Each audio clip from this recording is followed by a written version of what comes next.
Well, ladies and gentlemen, welcome back as we are ready for the action from our Booyah Cup, or Booyah Darts Invitational. I got to readjust that. It's based off the Booyah Cup Order of Merit, so we do want to mention that. So this is going to be a pretty good throwdown. Bob McCoy, your number 1 seed, taking on your number 4 seed in Nick Yeast. And what should be an entertaining back-and-forth battle, we're going to be a mixture of 501 and cricket here. And a kind of Asian-style format where it's 501, cricket, 501, 501, cricket, and so on and so forth.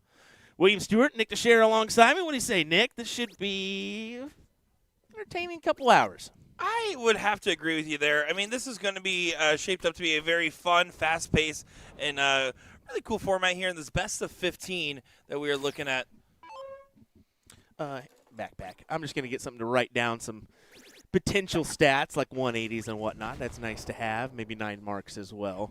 A little tough to keep track of at times, but we can make it work. As I hit the panic button. And we just got done with the doubles 0-1 coverage. Pretty quick to get us back and started here, but we like that. Yeah, absolutely. I'm looking forward to having a good time of flowing here at the Kenosha Darts Classic. But it's really cool to be able to highlight this invitational. Nick Yeast struggled a lot towards the end of the final that he just came off of. But Bob also was having his struggles there and not happy with how his run finished out. So I'm really curious to see how this will play. But Bob should have a good opportunity with 2 darts at a double here for 60.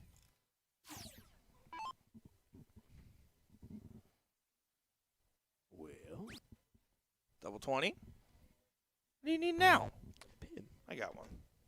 My quad pin. I think I left it in Philly. Well, 1-0 lead there. No, I saw it around here. You have it somewhere. Nope.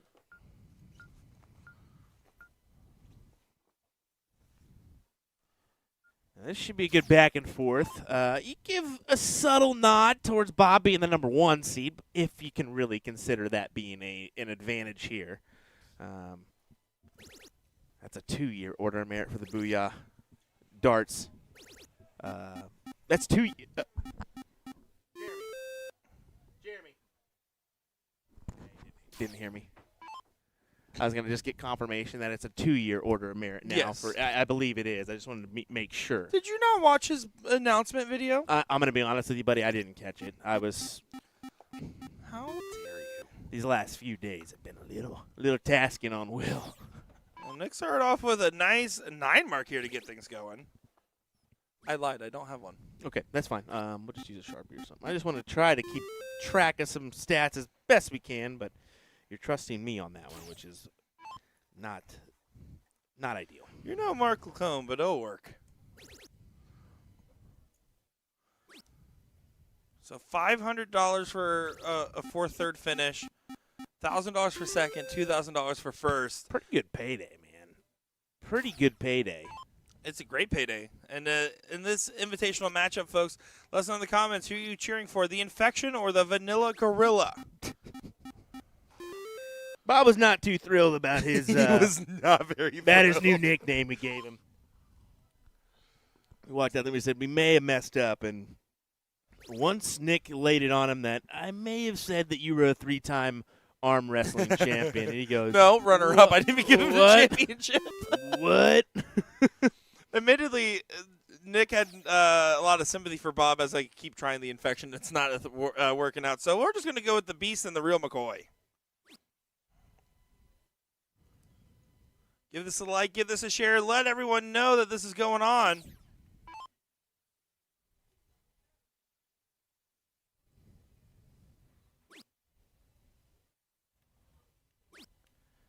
Reminder, our next matchup will be Elliot Milk taking on Mike Maloney, and that really is an appetizing affair, huh? Especially with how Mike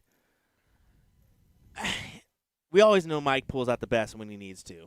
He had a couple of hit or misses in the last one, but did pull off the title with Benny. Yep. Then you look at Elliot, man. He has been a machine so far this weekend. You have such a soft spot for him. I do. I need to stop complimenting him. Like, it's getting bad at this point. It's okay. Like, Will, what are you trying to achieve here? Are you trying to date the man, or are you trying to just commentate? Your wife called. She said, yeah, he can have for the weekend. Well, he should be able to defend with his 20s and 17s in his back pocket, but Bob's doing a good job of mounting a corner pocket defense. Should stay. Yeah, he does. It's a smart stay. You're not trying to leave a lot to risk. Every leg matters so much. It's alternate start, not loser start, so it's very important to keep track of that as well.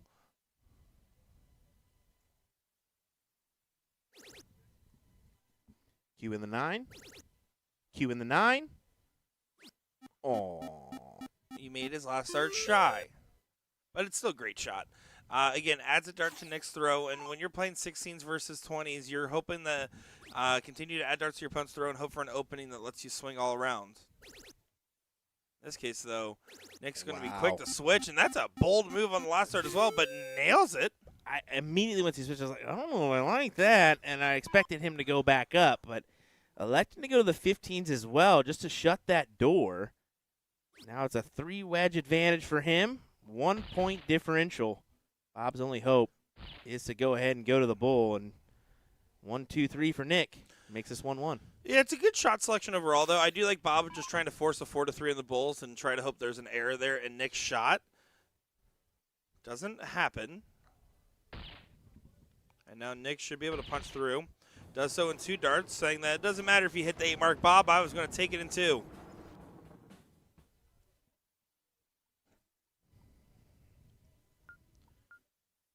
So now going into a 1-to-1 scenario here. Bob will get the start in this next leg of cricket. I believe they will take a short break after 7. Just to throw that up there real quick. Yeah, 7 legs in the match, not 7 p.m. We're not taking a break here. Yeah.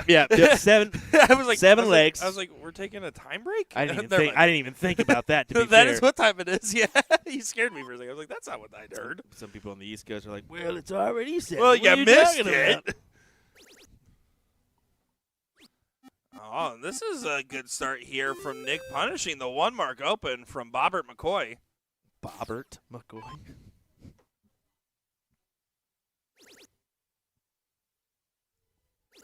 Changing the scoreboard now to Bobbert. And there's a good correction. Finds a 9. They're at 1 apiece now in 9s, right? Pretty sure. I didn't catch Nick's, so. Nick started with a 9 in the last leg. Awesome, thank you. That's what I said. Usually when you're handwriting these stats, it doesn't really work out as well when you got multiple things going on. But And I forgot to build a fancy tracker for this one. Or else I would have. Would have been way easier. You just talk for a bit. I can do it in 5 minutes. We'll figure it out. Could just use CSC. Only for the cricket legs. Exactly. Don't even. Don't even. We'll write him down, folks.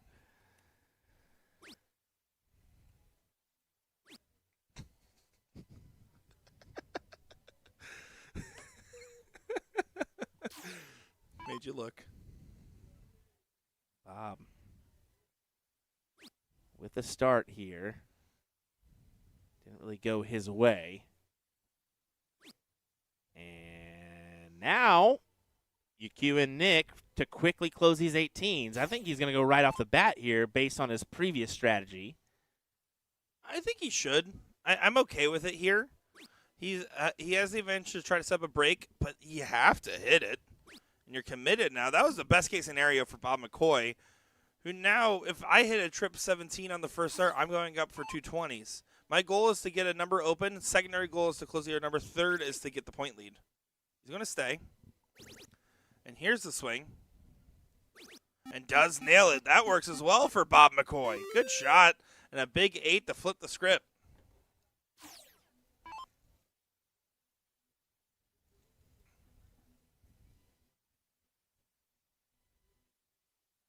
Nick trying to mount defense on the 16s. He's this last one to go in his favor, and it doesn't. It's a 9 in all the wrong kind of ways.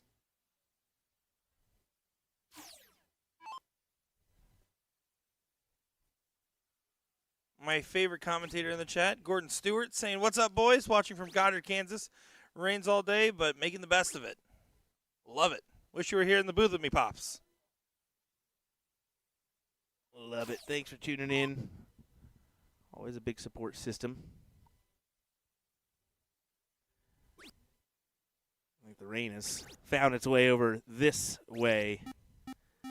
See, I just stepped outside and it's a little chilly with the drizzle going on. A little chilly with the drizzle. Sounds like somebody got to order at Skyline.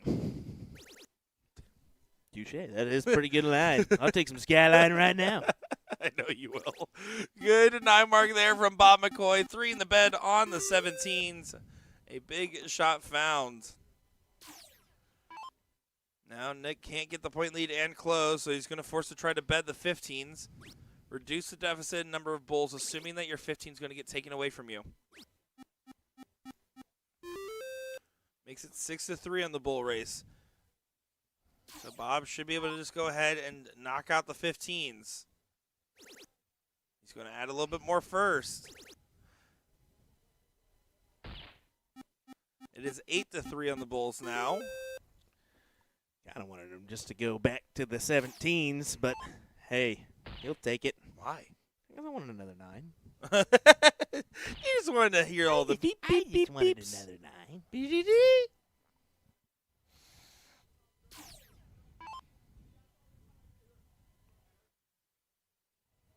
2 needed. 2 grabbed.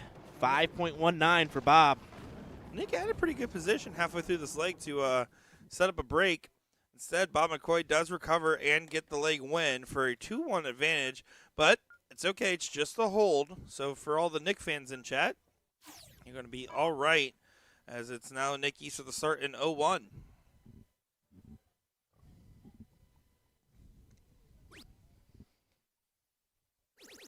Good cover on the 19s. Great cover. Yeah, first start just hung high.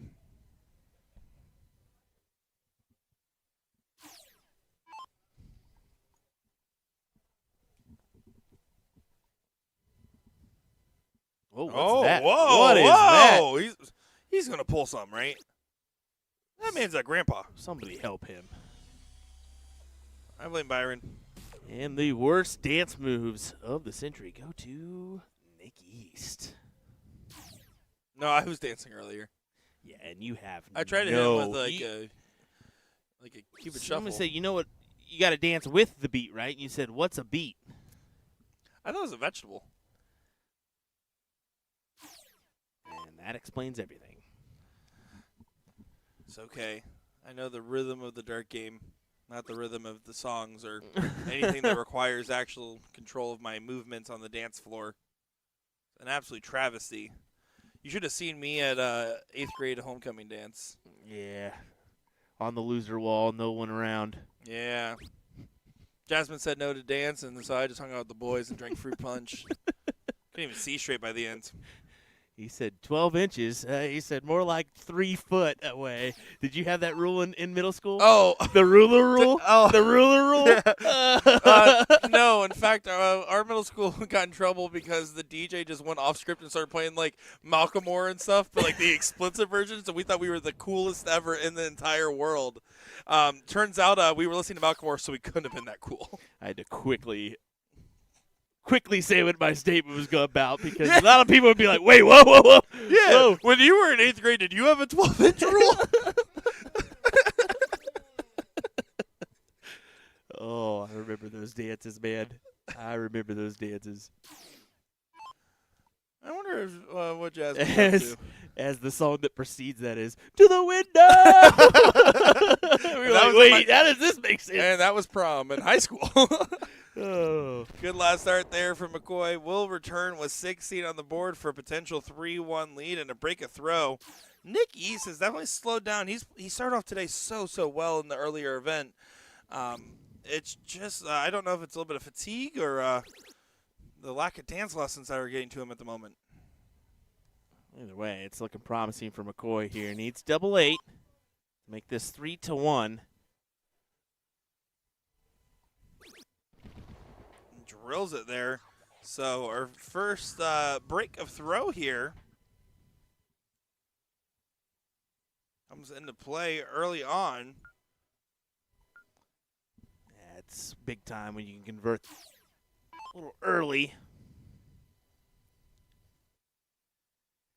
And then you get throw once again, so massive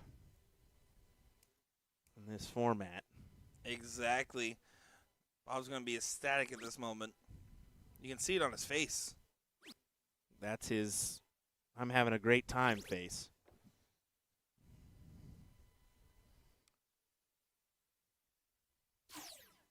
Nick is jamming out the shots, by the way. Everybody!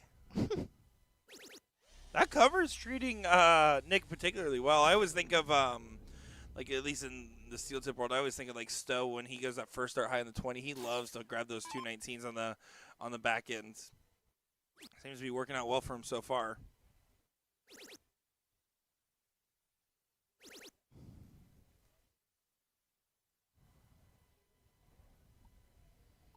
Bob's starting the old. Where's everybody watching from here?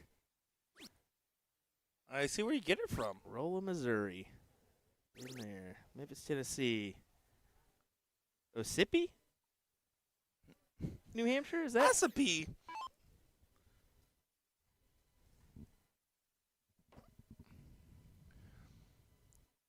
And just a reminder for this invitational event, it is just 4 players in this event. The other matchup of Elliot Melk and Mike Maloney will be next, playing the same format. Winner of this match will play the winner of that match in the finals.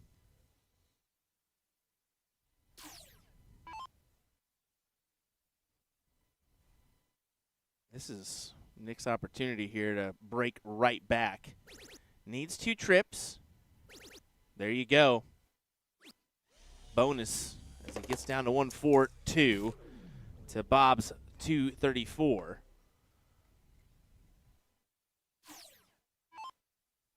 So now Bob going to see what he can do. Hope for a favor from Nick on the 142.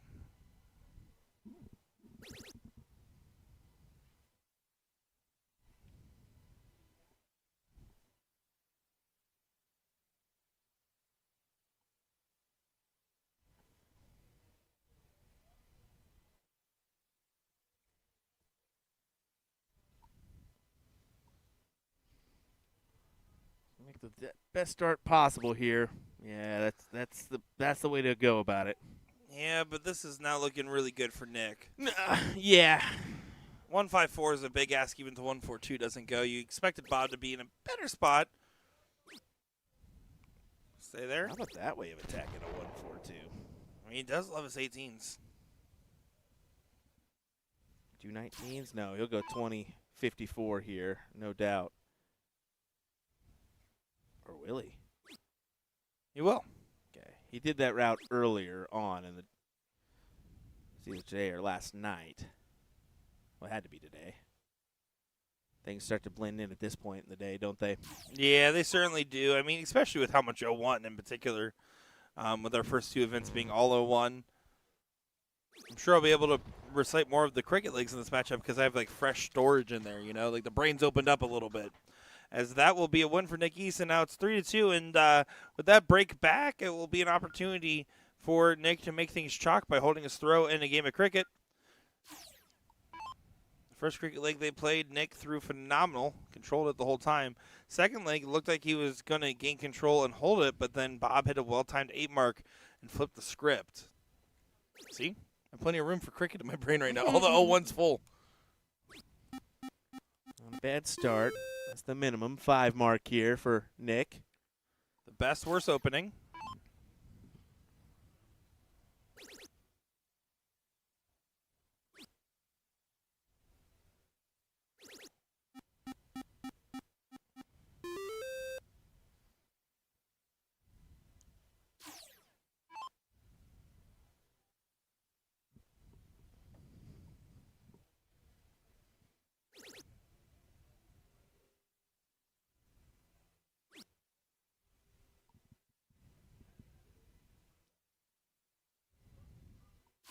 Bob's going to have to lay in a triple here in order to make him move if he chooses. It's a great first dart. Stays with dart 2. Now up. I love it. I think that's the perfect play there.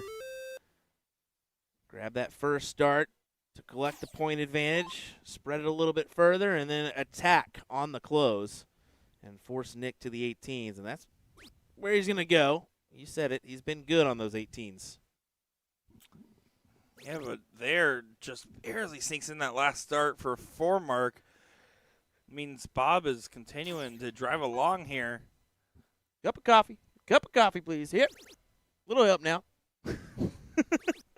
I do get the reference. I thought you were actually just asking for a cup of coffee for us, and I was like, oh wait, nope, that's real. Yep, little coffee here. Well, Bob's gonna have a happy accident there. Finds a double 19 by a little bit of a fight slap.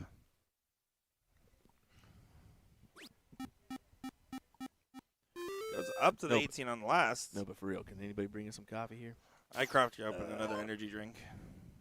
You cracked open number 2? Plus the coffee, so 2.5 really. Gosh, dang. Yeah. My first one was 300 milli. See, I didn't do a 300. I don't think I should do another, but you can't overdose if you overhydrate. Just keep drinking water. Flush your system.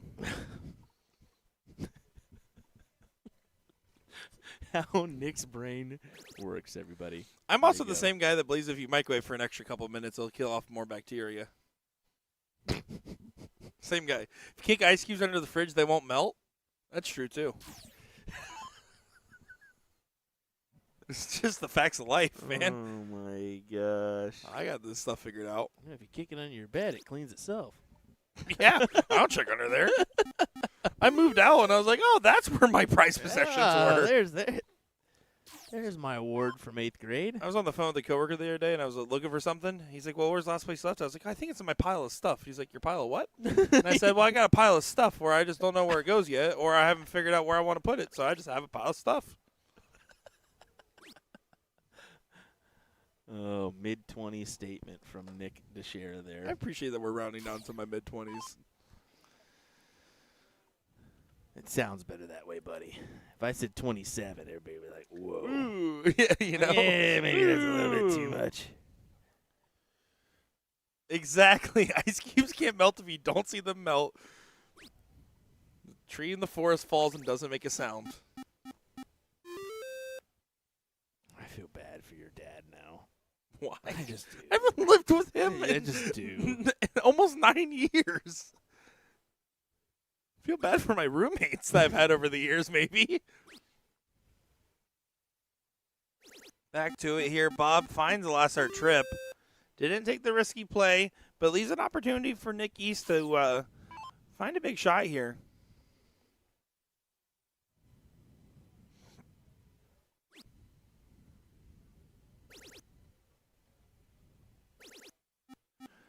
Neither one of these players is opting for the last start close. No one wants to be the hero yet, but you see the sign of respect between the two.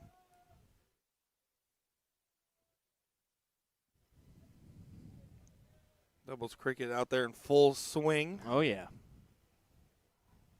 Even some 0-1 still going at it. I think we got our Division III potential final or third place matchup going on there directly behind us. Yeah, I believe that is the final. How many jerseys has Bob switched to today? I believe this is jersey number 2. He likes to keep it fresh. He was rocking the green earlier. And it's 1-1 in the final there for Division 3. 0-1, that is.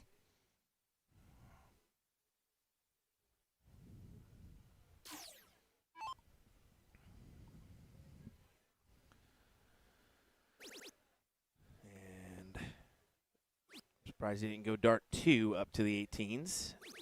Just to make sure, but hey, if you collect on the triple, it doesn't matter. Yeah, that is kind of how Bob typically operates. He does not really go for those 1, 2, 3 punch kind of shots. He goes a lot of just, I'm going to hit it in one, and if I don't, well, then I wasn't going to close it.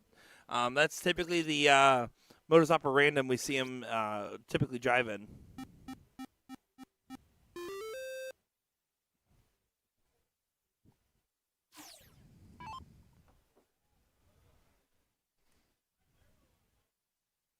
did use that correctly. Nice.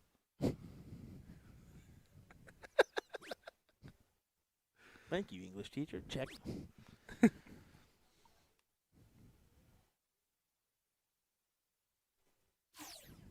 Nick trying to make a stand here on the 17s. Needs to punch 2 triples in order to take that look at the 19s. There's the first. Can't get number 2 to go, so just has to stay.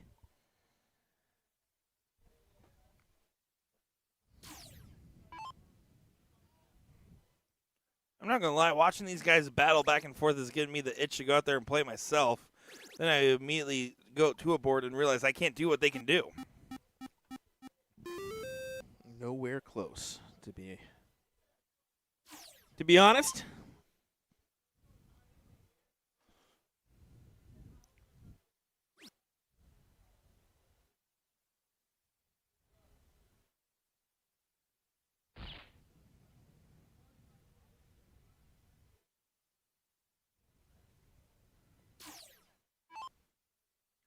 This should be a golden moment here for Bob to really take control of this leg, to go back to a 4-2 lead and another 2-leg separation.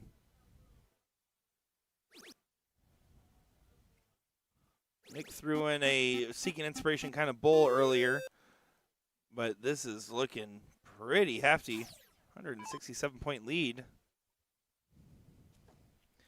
That's what he needs to do. You're 2 legs away from the break here. Find yourself with the 5-2 advantage. That would be really the ideal spot to be. Put yourself 3 legs away from a win. And $500 richer.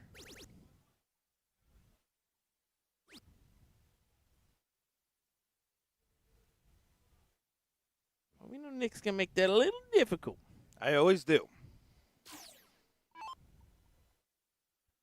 Yeah, bet the 16s. Hope for another opportunity from Bob. Going for the bull instead. A little tricky with it. Should switch and does switch there. So it's 112. He has the bull, so Bob should go up, hit 2 16s. Here's the thing. Bob more than likely will want to do some like 19s to 16s to 15s kind of shot. Maybe 16s to 19s to 15s. Something along those order there. He's okay with giving up the 3 bulls, but he wants to pad a little bit more now. There's the 19 on the first. There's the 16s. And there's the 15s. Man, I should go pro at this. It's almost like you've been commentating a little bit now, bud. Just a bit. Division 3 finals did just finish there. Congratulations to the team of Izzy and Mike for getting that Division 3 doubles win. Good stuff. Wah.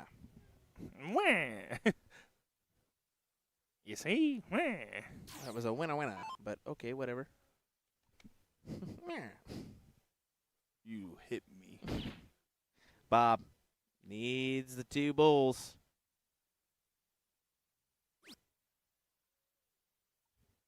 Doesn't get it, and game shot. This is very, very unlikely in almost every other timeline.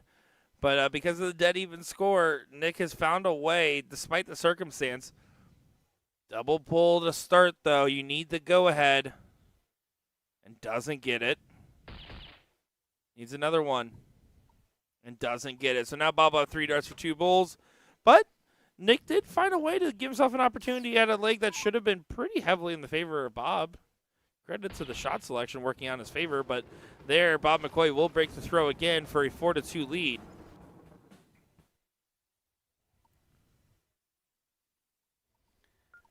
This is the last leg before they go into the break here. It'll be a quick break, so 5 minutes max, I believe. This is feeling like a CSC Challenger Series kind of moment. Mm-hmm.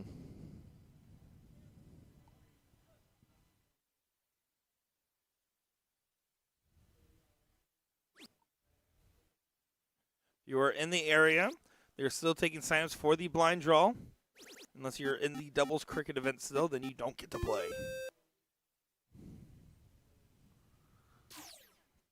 So that being said, I did sign up, Will and I. He does not know that yet. For the blind draw? Yep, and Crazy? Garrett and Porky will be commentating the rest of this evening. Are you crazy? Crazy? You have a 100% cash ratio here, right? Or did you play? Oh, no, you say you played last year, right? Did you play here last year? Yeah, and the singles. Did you cash? No, I don't think it did. You have a 50% cash rate here. 7 follows 7 on the open. Bob's going to be fishing for a trip 20, but those are awkward positions. Yeah, I was lucky to not deflect harder. I don't like the move there. Wouldn't have minded that. Maybe go to the trip 18 or even attack the 19s. I just didn't like the position of those two first darts. I think they were, clearly blocking there. Yeah, Paul, give me a live mic, Will. I'm going to go out there and do some live interviews with the players, mid-match interviews like CSE style. Yeah, so, Bob, what are you thinking about this? And, Nick, what are you thinking about that? How's your day going here, Bob? You've been playing decently well. If I went out there and tried to do an interview in their break in this long-format match as Elliot and Mike are sitting off to the side watching, I'm sure they would all lose their minds.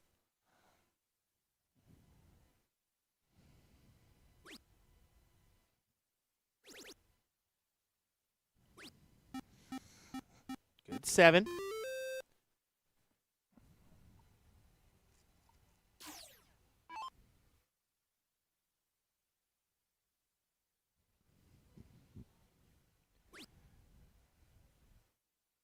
Will Bob attack if he collects? He will not. He'll have to stay. I'm expecting there was a possibility there. If he would have collected on that second dart in the trip. Oh, now here's an opportunity for Nick to set up a good shot. Needs to close his 20. And if you're Nick, you really kind of need this leg. I mean, you need every leg you can possibly get, but this one seems a biggie. Yeah, well, 4-3 is massively different than 5-2. It certainly is. And again, in a race to 8 format, anything you can do to maintain your deficit, try to lower it down, and keep it within 2 legs at max. Oh. Good answer from Bob McCoy, though. Finds a big 9. We finally get another one. That's number 3 here in this matchup. Woo, woo, goes the gorilla. Oh, my. Didn't think of the side effects of this one. Nope, he did not. Let's regain the point lead for Nick.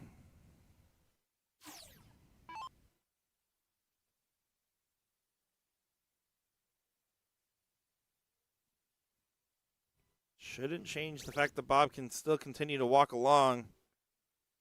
He's going to stay. No. Yes.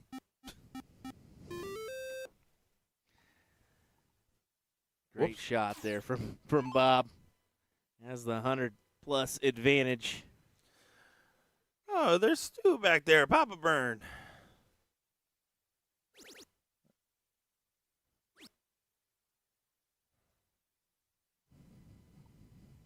Yeah, Papa Burn there, walking by.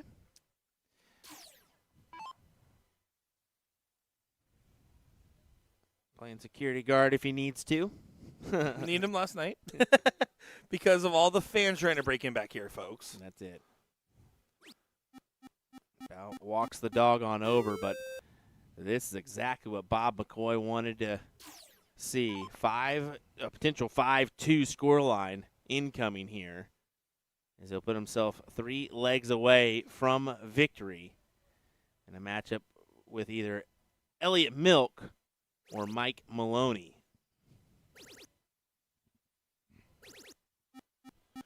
Well, there's a good 9 from Nick, not going quietly into the night with this leg.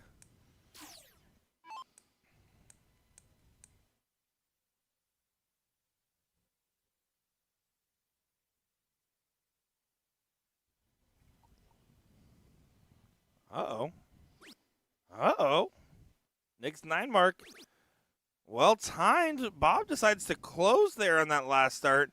And now Nick gets a golden opportunity with a 36-point lead. I'm surprised. Why didn't Bob shoot the 16 on the last start instead? I'm not sure, buddy.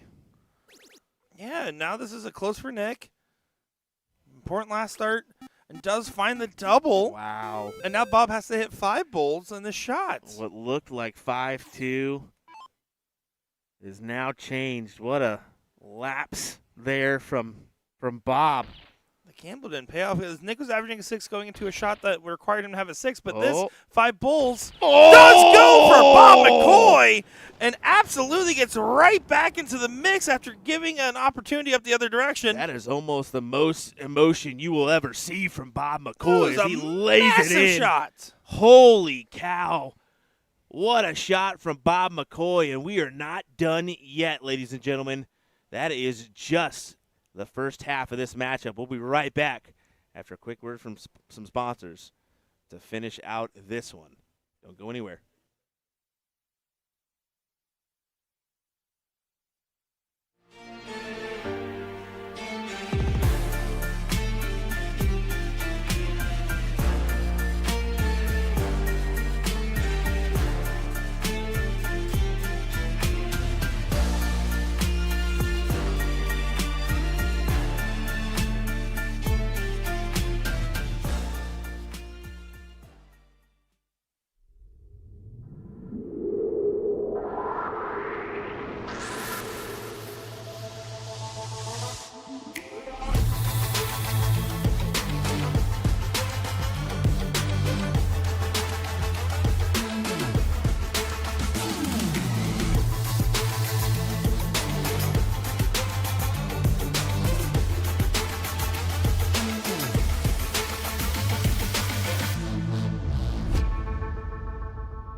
Let me tell you about A to Z Darts. We're a specialty dart store with over 10,000 different products. We create in-depth videos and blogs to help improve your game and showcase our products. We give helpful advice on how to practice darts, the fundamentals of form and mechanics, and how to make better decisions when purchasing your darting equipment. Whether you're brand new or a seasoned player, we try to provide fun and informative content. I'm Jen, the creative director for A to Z Darts. I've been playing for over 10 years and I've traveled the world competing in and promoting the sport. This is Will. He runs our live streaming company, USA Darts, and travels the globe as well to broadcast major darting events and interview PDC players alike. You'll find over 2,000 different sets of darts on our website. Guessing right now you're pretty interested in our resources? Learn about form, throwing mechanics, practice routines, scoring and grouping, checkout methods, cricket strategy, and much more. Visit a-zdarts.com to take advantage of our blog or follow us on social media at AZDarts today. Callisto.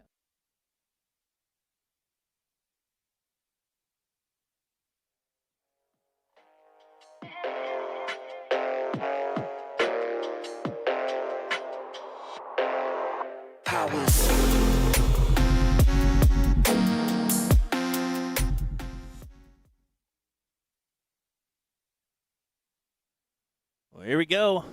Back for the conclusion of this matchup as Bob McCoy takes on Nick Yeast here in our Booyah Darts Invitational right now.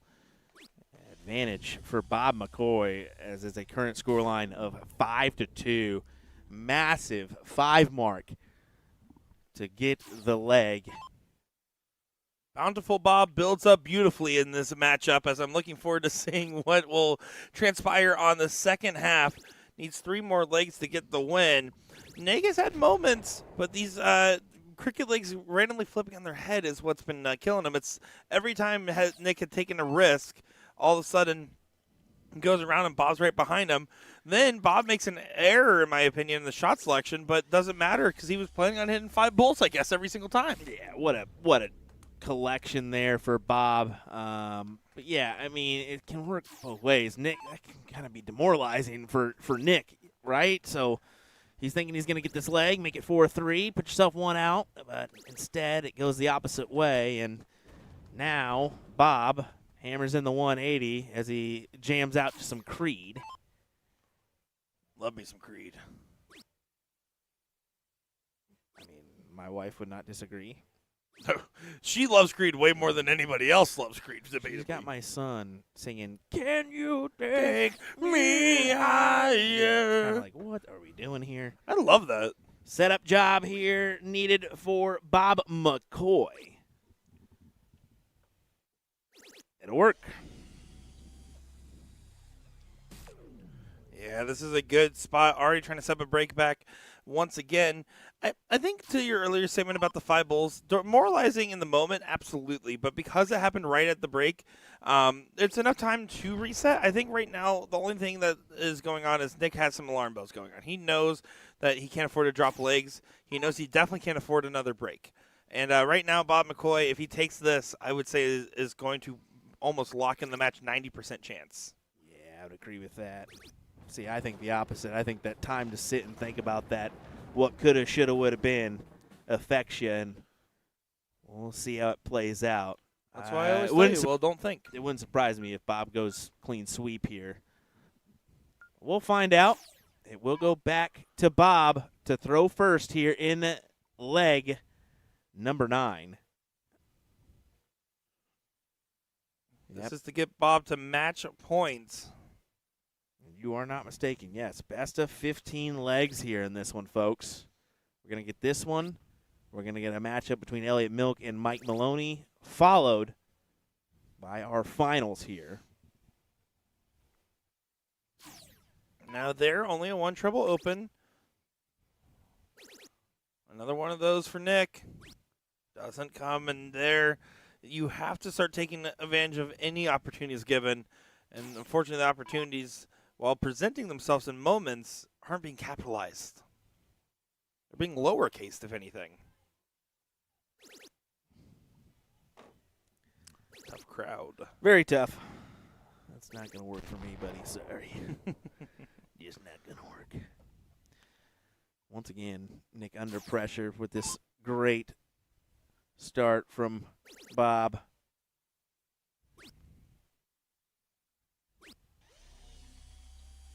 Just not the outcome he wanted. Almost forced to hit a 180 when he returns to leave a check.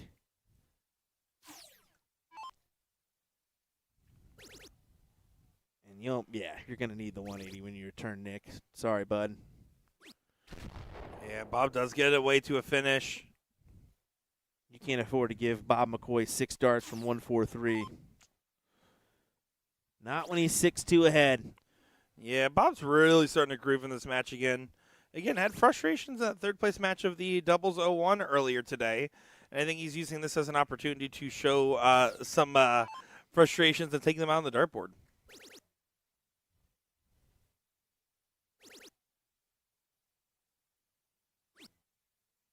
Last start there for Bob. Doesn't find the trip, but does clean it up enough. Nick has to still leave it out. He has to still try to fight in this. Big last start and a smart switch on the shot selection for 142 on the leave. 94 potentially be taken out in 2 darts here to get to match point for Mr. Real McCoy. Yep.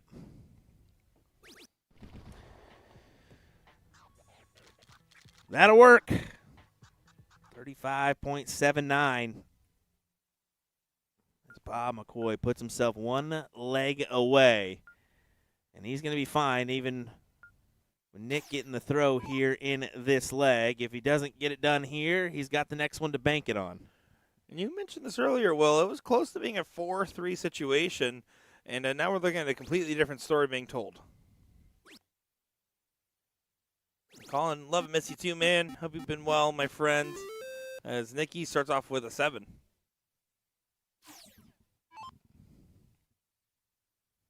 Good play. Tell Bob. Hammers in a 9 mark on the 18s. I thought he was going to do it. How dare he not listen to you? How dare you? Nick's going to have to pretty much throw everything at the wall here, right? You can see the aggression picking up. I don't mind it. Here's the thing. It doesn't matter what Nick does at this point other than he needs to win every single leg. So play a little aggressive. Take a big risk. Take a big swing one way or another. And then sometimes slow down, calculate, and play a little bit more safe depending on what the moment calls for. Have operational flexibility in a situation like this. I think that's exactly what we're going to see out of Nick. It's going to be close point leads, big shots at the close.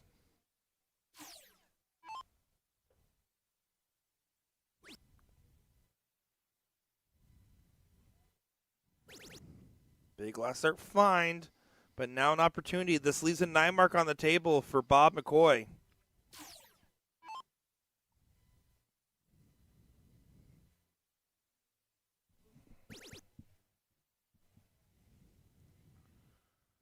Bob opted not to take the 9 mark on the table. I would have swung it there considering you're up 7-2 against the darts in this. Yeah.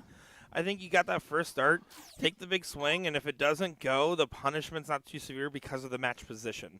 But he likes to save for 2 at the same number. He can afford to play it however he wants to at this point. He's Certainly. got 5-6 legs to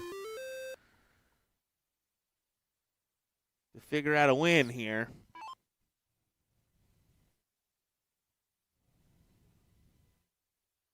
Nick's nowhere near getting away with this one yet. I mean, 2 triples here. Okay.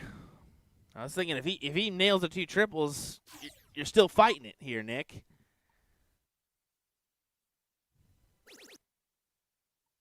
Still on the good fight. How about the transition down to 19s? I like that quite a lot. It gets you a little bit more of a dial-in dart before shooting that 17, even if it doesn't collect.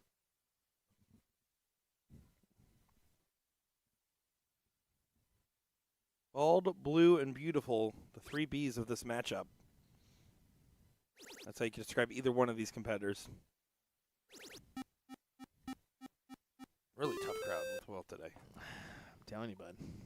Just one of those days, just not hitting anymore. Yeah, just one of It them peaked days. at Albino Gorilla. Yeah, and now it's gone.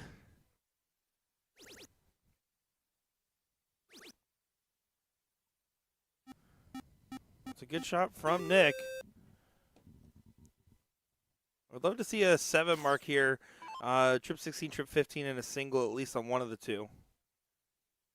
I would like to see a boxy box type scenario. Good mark for the trip. I might stay. That looks really inviting. Yeah, it looked too juicy not to stay. Yeah, great 7 there from Bob.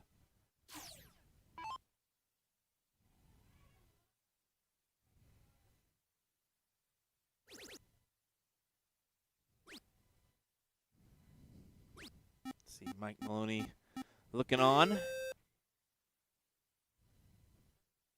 He's always so nosy. Wants to see what's happening. Of course.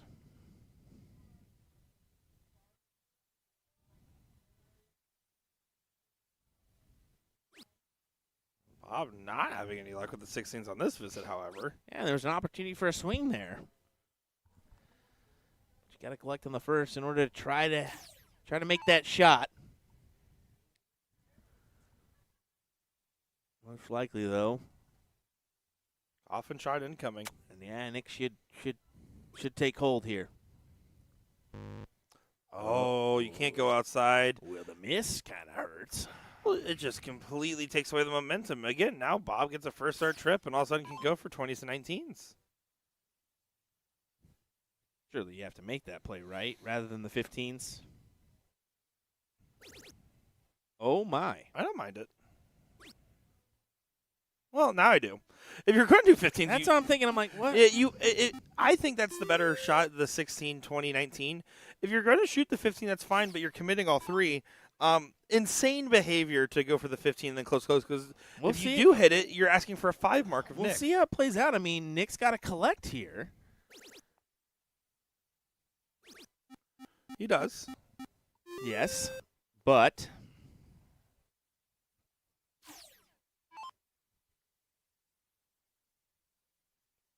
Bob converts on a 9. There's the first, second, and third.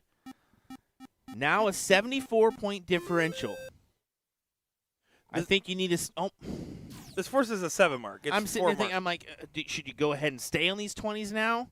Do you take that transition shot? Take it.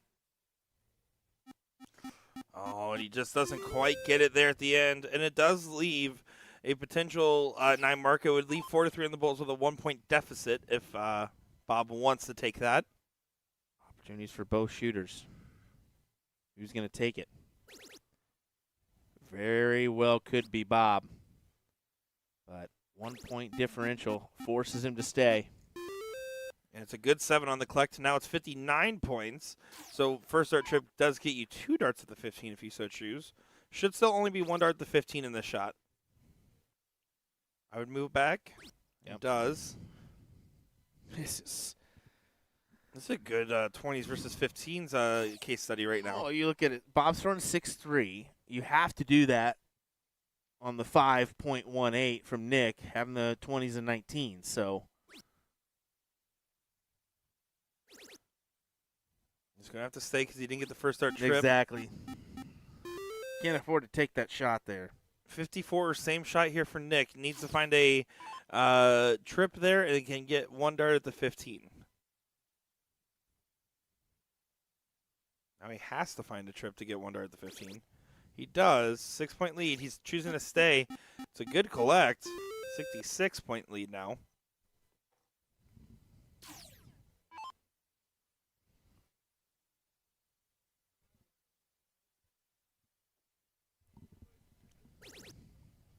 Bob has been hitting those 15s so well. I'm making it easy, huh?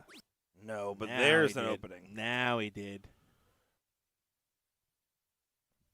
Finally, Nick's saying, finally, I get an opportunity to shut this thing down.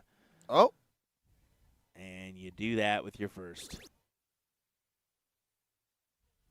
Now he's going to try the 15 again.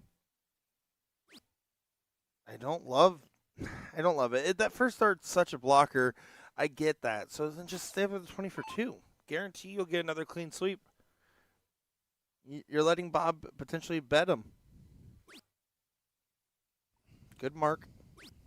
But no, catches the wrong side of the dart. No harm, no foul, Mr. Yeast. Go ahead, pop the 2 15s. Yeah, get rid of it. Stop messing around with it.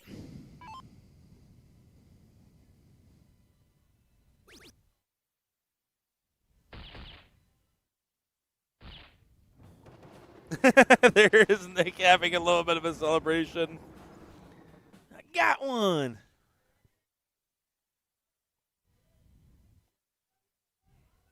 And they're definitely having a laugh out there, conversating.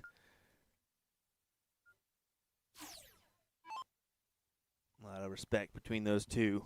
As you mentioned earlier, you can see it on full display here. But Bob's thinking, okay, you can have that one, but I'm going to take this one for the win. Need a good start. Minimum 5. That's exactly what he grabs. It's the best worst opening. It means that you have to hit a 9 mark to punish that. Anything above a 5 mark on the 20s means that they can't take your points and your number. But there, you see exactly why. Nick Yeast hits the 9. Second one of the match. 5 overall.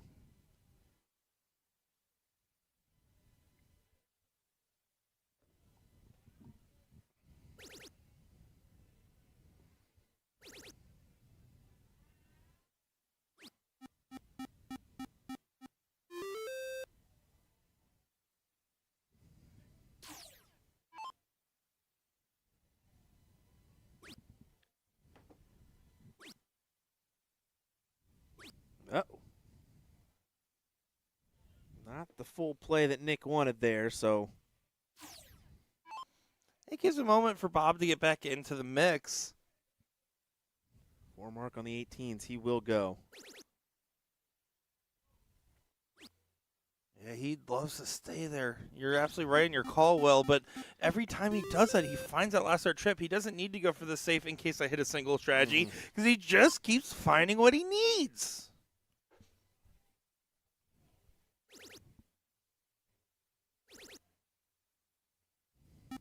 Oh, 1 point down takes a swing. Again, I said you can get real risky, real frisky when you're this far down in a long format. Don't think that was the exact moment I would have done it. You're letting Bob just throw 3 single 17s if he really wants to. And then that would force a 7 mark for the opponent. Instead, he's going to shoot at the Bob McCoy method. And hit 9. Oh, just shy. That would have been clutch there for Bob. To almost lock in the win. Still looking promising here.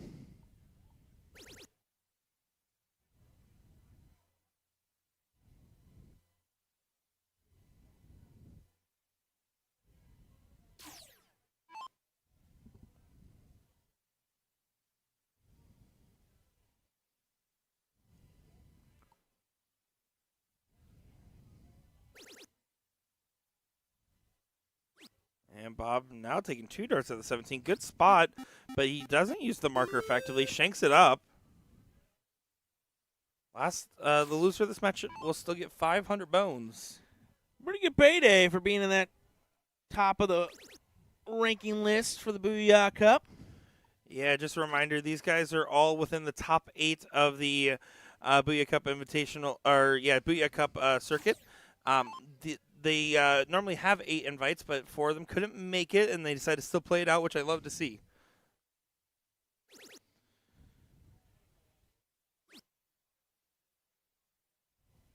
And if you're curious on getting some more information about the Booyah Cup, well, BooyahCup.com. How about that?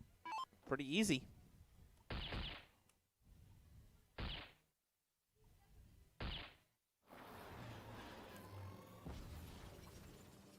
Yeast makes his final stand on the Bulls, but it might be said and done as he ignores the 16s and 15s in that shot. Oh, feels like he's almost conceding the match. Seems to be the case here. Almost a 100-point differential, and, of course, Bob lays in a trip 18 to start. Just to reassure Nick that, yeah, buddy, sorry, but we're going to bid you adieu. Trip 15? No, stays.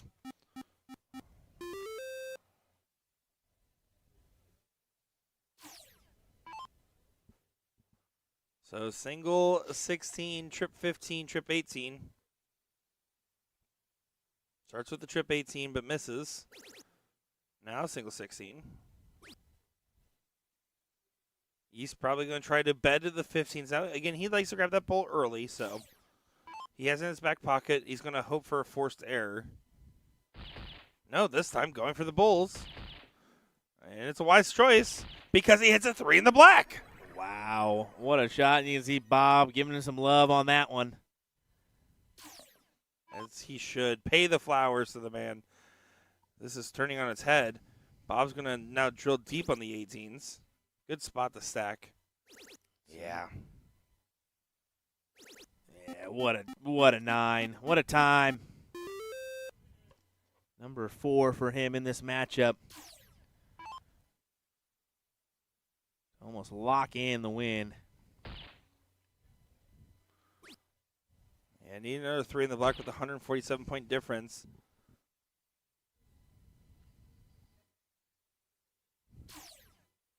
Trip 15 or bull should be the start. Starting with the bull. There's the trip 15 back to the bull. And does get it there. Bob McCoy will move on to the finals of the Booyah Cup Invitational here at the Kenosha Darts Classic event with a 8-3 win over Nick Yeast. Mike Maloney, get out of the shot. Yeah, get out of here. Get out of there. Scram. Bob just wanted to make sure that that was done and dusted, as he will get the win and will face, as you mentioned, Mike Maloney or Elliot Milk in our final. We'll wait to see who he will face as that matchup comes up next, folks. Don't go anywhere. Mike Maloney versus Elliot Milk in what should be a great battle. Coming your way in just a moment.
Hope you didn't miss us too much as we're back here for another great matchup. It is Mike Maloney and Elliot Milk here in the Booyah Invitational to see who will go on to play Bob McCoy in the finals.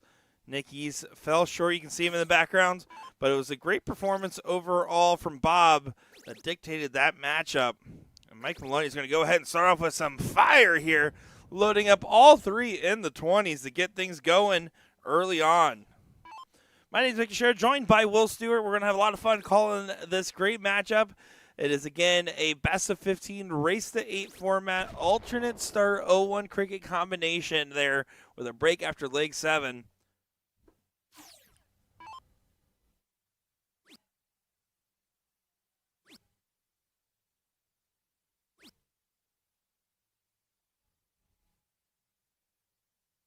And this is kind of the Maloney that we saw earlier in the day with the 0-1. It was a perfect in, followed by an errant turn, but there, Elliot gives the opportunity over.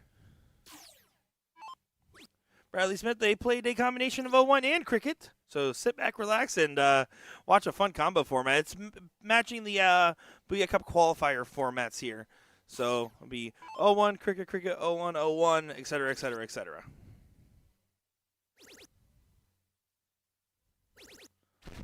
Last start there. Finds the trip 1 for Elliot. Not exactly what he drafted up. Gives Mike an outside opportunity now to set up for a break. That helps quite a lot. But 119 for Elliot is the ask. Will he be able to deliver the milk on this one?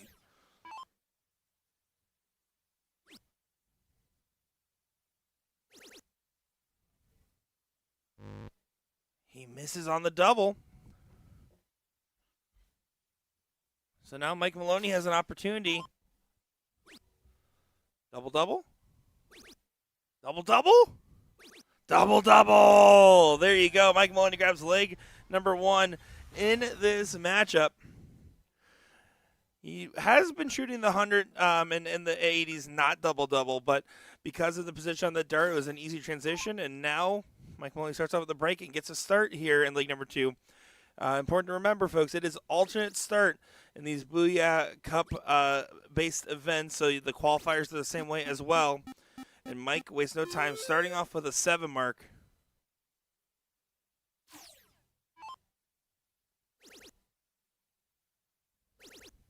But right back, here comes the milkman. Grabs his first 9.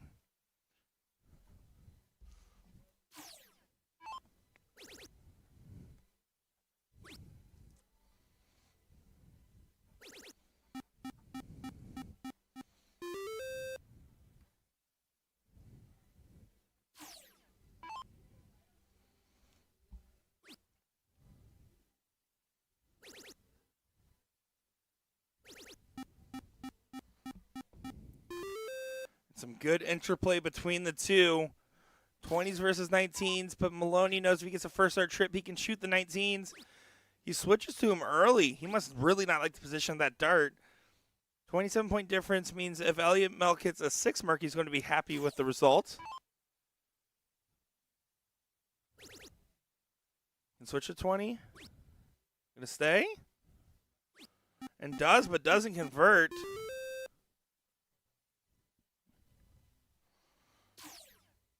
So now Mike can go ahead and load back up on the 20s. He keeps finding that same spot on the top wire, completely crisscrossed and applesauced.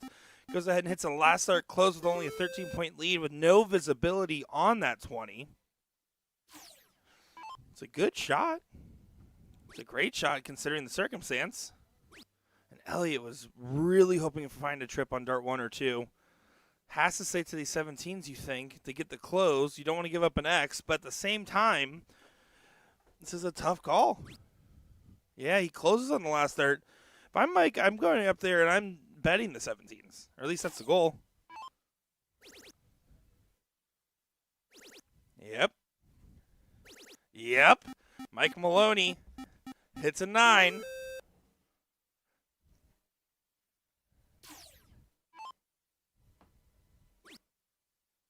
And Elliot's pushed over. Another opportunity now for Maloney to go ahead and keep pushing the envelope. 16-17s or 16-15s Bulls starts with the 17. There's the 16 and goes for the 15. It's a 100-point difference, but a one-house advantage and a mark on the 15s puts Mike Maloney in position for a 2-0 jump in this matchup.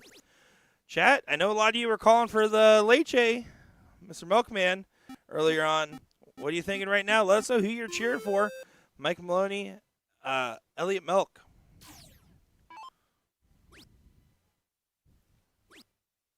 $40 points, so should go for 17s. Doesn't add a bull, but no game shot available. So has a fair amount of risk tolerance here, Mike Maloney does.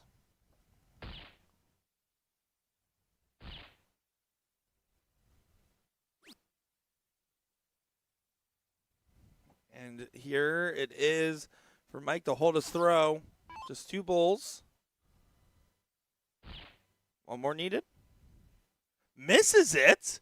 And all of a sudden, Elliot has a shot for 3 bulls. to make this one apiece in the most unlikely of fashions. Elliot did not expect to have this opportunity. There's the double. And another one there. Elliot does go ahead and grab this with a 5.61.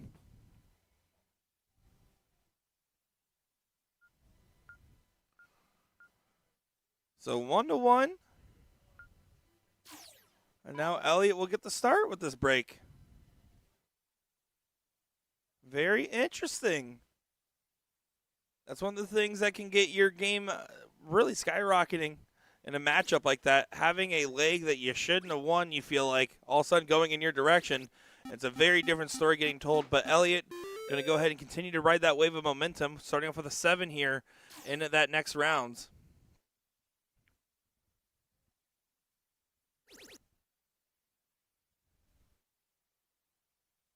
Just a 19 on the last with the trip for the close.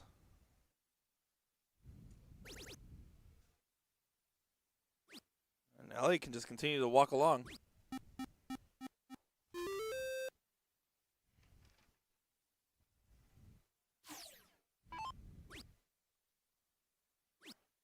Mike trying to get some magic going. Does find a big trip on the last with the 17s. But Elliot with the X on the 18s that Mike forgo chasing should be able to just pop a second number on the board, get some points off it as well. Moves to 17s, good position so he can stay and gets the close. Good play there from Elliot Milk. Well, we knew this was going to be a quick battle, but they are cruising along here. Some stats from our previous matchup. Bob McCoy, 5.45, 37.08. And then Nick Yeast, a 5.03 and a 32.60. I actually got stopped by Bob on my way to the restroom and to grab a drink. And he said, man, I don't care what that scoreline was. Nobody realized how big of a battle that was between Nick and I. He said, that dude threw 3 in the black. I had to throw back on a 9. Well, speaking of 9s, there's one from from Mike Maloney. Close enough. Hey, we went with the double M's and went with Milkman instead of Mike.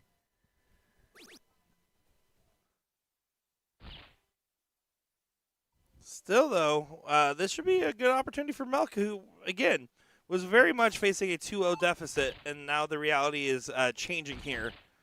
Mike Maloney going to try to manifest his own destiny, finds 5 bulls, gives a little bit of a bell ring with it. I don't know if you've already mentioned this, but this is the match that very well could go the distance, if not a 1-leg spread to take the win. So 8-6 maybe? 8-6 is a good bet. That's a good call. Which way do you got it going, though? That's the ultimate question, right? I'm still going to favor Mike overall here, only just because, again, those initial 2 legs showed a lot of the right reasoning, a lot of the right signs. Mike puts in a pretty good round. Just to let Elliot know he's still hanging around in case you missed this. Uh-oh. Well. Uh-oh. Bull trip is now the shot. This is an inverse of what we saw earlier. Now Mike getting a shot to take a leg that you felt like he shouldn't have got. And not going to happen. Wow. You kind of cue in Mike for those big-time shots to go his way, right? Mike would cue in those shots for himself. We see it all the time in the CSC, man. Speaking of CSC, wouldn't it be a great treat to have this gentleman involved in there? I would love it. There's such a big list of people I would love to see. Especially on that ladies front. Oh, the ladies. There's so much we could do. Oh, man. There's so much we could do. Great collection. 104 points his way. Just out of reach from Maloney, especially now. They can't capitalize on the 3 in the black. So, should be okay for 2-1. Last at there, trip 20. Didn't matter if it was at the bull or trip 20 because he couldn't get the point lead on that last start. Which is why he shot the way he did.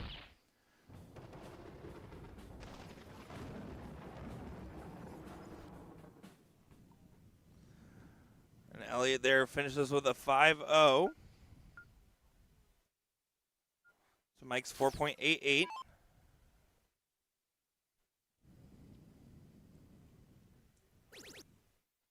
Stats for the cricket so far for Mike. Not looking too favorable as a 5 and a 4.88 so far. Early stages, right? But, yeah, I mean, based on early numbers. Ouch. Ruh-roh. Well, okay.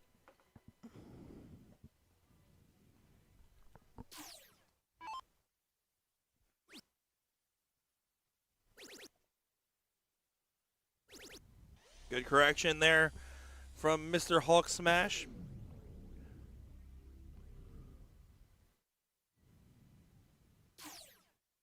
You know what I would love to see? What's that? I would love, those rage rooms where you just get to go in there and smash a bunch of stuff? Yeah. I want to see Hulk smash some stuff. I would love that. Smashing stuff with Mike Maloney. That's it. Cue it in. Next segment coming from USA Darts. And I want Ian out there to go ahead and show us some cool combination between bottle flipping and hat tricking or something. I told him, I was like, we're going to trick shot with that, and let's film it. You were quite impressed with the bartending skills there, weren't you? All right. Well, all right then. You didn't catch that, did you? So you were quite impressed with the bartending skills out there, weren't you? Oh, yeah, I was. I did not know you had. I feel like at this point in our friendship, I should know most of your hidden talents. That was a brand new one. Oh, this would be a beaut. This would be a beaut. The middle. Oh.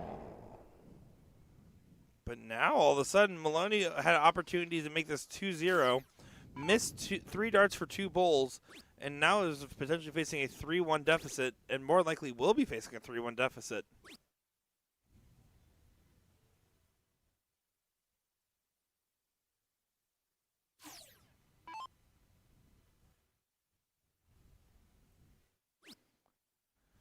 Okay, interesting. Last time he went 9 for double 8. This time he went 1 for 24. Whatever gets the job done. That's the way the cookie crumbles sometimes. This is starting to more and more favor Elliot Melk, who now gets the darts here to potentially make this 4-1 if he holds his throw. What's it like playing with Elliot? Describe it to someone that's never had the chance to maybe watch him play. Oh, just chill, man. Just chill. He doesn't have fluctuating up and downs. Yeah, of course he gets upset when he doesn't collect himself, but pretty good encouragement system.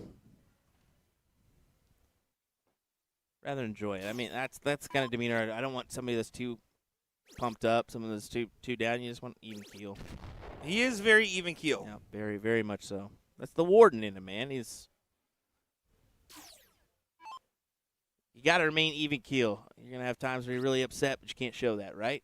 Yeah, exactly. Can't do that in prison life. That's definitely one thing I've gotten worse at as a player. I remember prior to getting into streaming, I was very much a very energetic, happy player, but I never showed the negative. That was like a big goal. Nowadays, I feel like I'm reacting one way or the other quite often. Well, I always mention that when you talk about reactions, you have to say Alex Spellman, right? He's known to kind of do the in-between throws, head nodding or whatever you call it, just not happy, right? He has worked on that a lot, and the progression in the last, I'd say, 4 to 5 months that I've seen, paying off. He doesn't maybe rarely now, and which is great. I think that's good. Just to back you up on that statement of you don't really want to show those emotions, right? That's the poker philosophy. You could say poker face matters or doesn't matter in darts. I think it absolutely has a chance of mattering. In some matches it won't. Some matches it just won't play a factor. But the matches where it does, that's the extra edge you might need. Which is kind of funny because I was as you said, you show everything. Yeah, I kind of do. You let it know how it works. Yeah. I'll be the first one to call you out, but the last one to change myself. Tops. I want you to know how true that is in many things in your life. You're dang right. You're dang right, brother. You're dang right, brother. I'll tell you Did we just have a every which breakthrough? way to change it, but I ain't doing it myself. I think we just had to break through.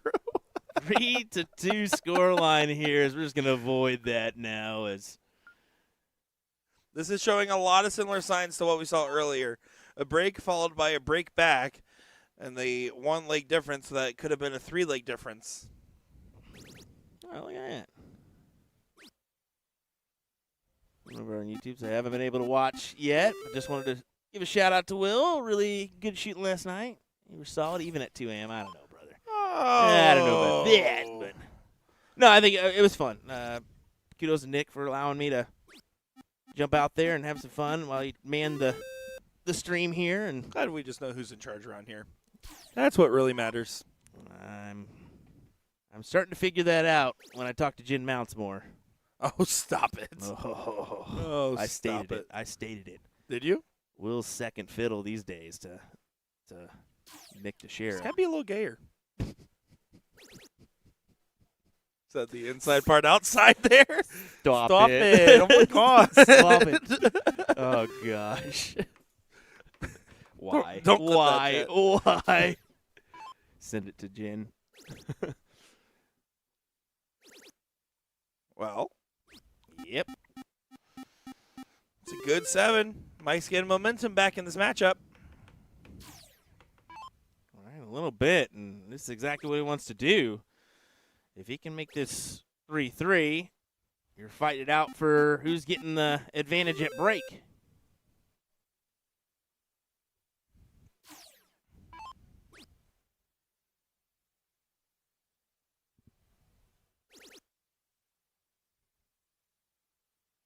Phoenix asking if I play on Grandboard. Just got one. Well, hey, congrats on the purchase. I used to play on a lot more, but I'm really focusing on. I've gotten to new singles leagues. I've been playing on the BullShooter quite a lot lately. And then on top of that, I would love me some good steel practice. So I just don't have it up right now. So unfortunately, not there. But if you're on either of the other ones, I'm always down for some pickup games every now and again. That was a very BullShooter answer from you, Nick. I'm off the clock. I can say how I feel. Very BullShooter-esque for you. I will say, and this is, you know what? I'll go ahead and state it. You won't find Will on a BullShooter board. That's a guarantee. He really doesn't venture outside the house to find the soft tip boards. We have some now in Wichita, but not as many as we'd hope. I will say with Grant, as much as I really do enjoy playing on it, the problem is every time I play somebody on it, it's very social because of the cameras and the microphones and everything. And I typically like that before and after. I don't like that as much during unless it's in person, and even then, sparingly. I'm going to tell you, if you ask me for a game, there is a 1,000% chance that my mic is going to be off and stay off, whether you say hello or not. Yep. I'll wave at you, but that's pretty much it. Exactly. I'm there to have a few games and go about my way, right? Or you may catch the little man playing with me on the grand board. So, Paul saying Nick's too good for the grand board players. No, I went there and proved I was too good by winning the grand board piece, and then retired. All right, calm down here. Calm down here, Nick. Well, Elliot has got the 110 points his way and the 18s compared to the 16s for Mike Maloney. So,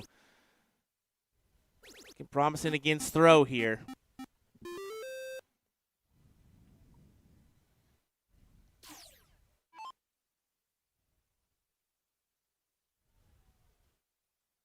Yeah, this is a little good correct. opportunity for. You see a little correction there.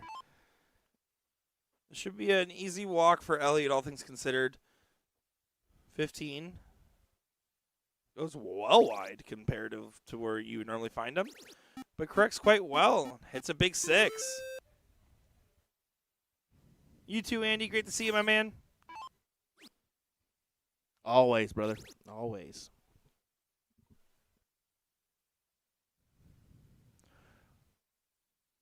You guys are looking in the Grandboard world to play against people that are a little bit more try. There's a lot of clubs and lobbies. Get in like one of those Lost Boys groups. Get in one of B&B, whatever you feel like. I mean, that's the real way.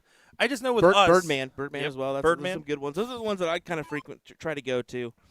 I will say our experience is a little different because of the fact that A, it's usually our real names on there, and B, we're on we know a lot of the players. A lot of players are familiar, so it's a little bit of a different experience on that end.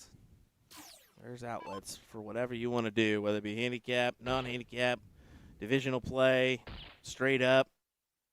The dart world has you covered as Elliot Milk gets the leg. 4-2 advantage his way here.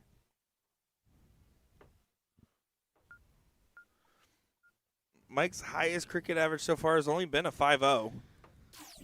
Not what we're used to seeing from Mike, right? But it is, I mean, he's expressed the elbows issues he's been having, but also it's day 2 of a weekend event, right? It's also just been a long battling day for these guys.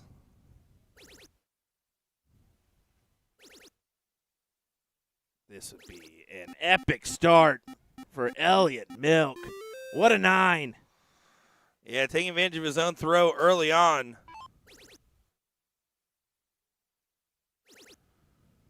Broom goes the Nope. janitor. Okay. Nope. Guess That was another 9. Back to back. You don't get no janitor. Janitor's for 8 marks. No. Yes. No. Yes. No. For those just tuning in, this is in the Booyah Invitational right here. 4 players. We already saw Bob McCoy take out Nick Yeast. Winner of this match will play Bob McCoy in the final. Loser of this match gets $500. Second place, $1,000. And first place, $2,000. $2,000.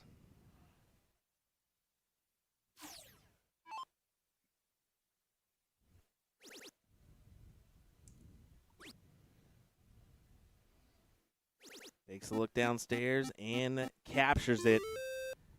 Good 7. That's the massive thing. We didn't really mention it, but we do have to. I mean, the big break, that last throw, giving Elliot the advantage in this cricket leg is big going into break. Yeah, and again, this is following exact parity so far, though, of what we saw in that first matchup. The difference is will it be a dramatic finish with a 5 bowls to make it 5-2, or will it be a more standard finish and become 4-3? Anything's possible in this matchup still.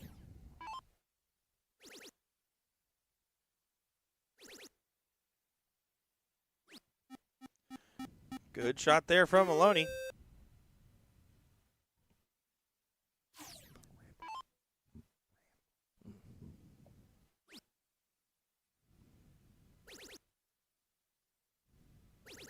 Oh.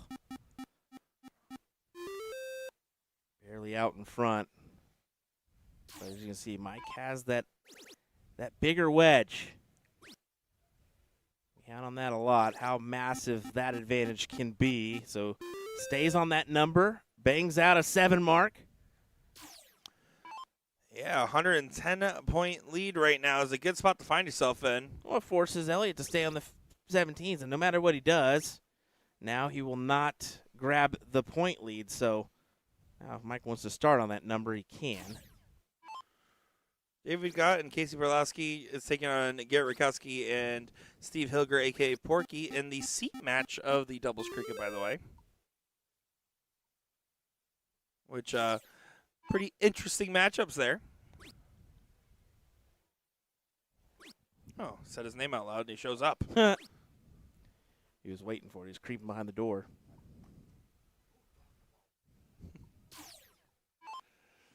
Mike should be able to walk the dog along the bottom of the board. And does do so. Nice 7 on the find. And this is played out similar to the previous match up until this point, where now Mike is in the situation to make this 4-3 rather than a 5-2 advantage for Milk. So we mentioned that on that last match, how big of a differential that is. And you can see, I mean, you mentioned he hasn't thrown above a 5, and, well, he's throwing a 6.38 when he needs to the most. Mike Maloney grabs the leg. Yeah, good recovery there to make this 4-3 and Should be a quick break before they get on to the next. We'll see if they actually opt to take their break. They declined. Well, we're taking a break. We'll be right back, ladies and gentlemen. Cut the commercials. Yeah, I think these guys just want to keep going on with it, with how their pacing is and how they like to throw. Yeah, I don't blame them for continuing on.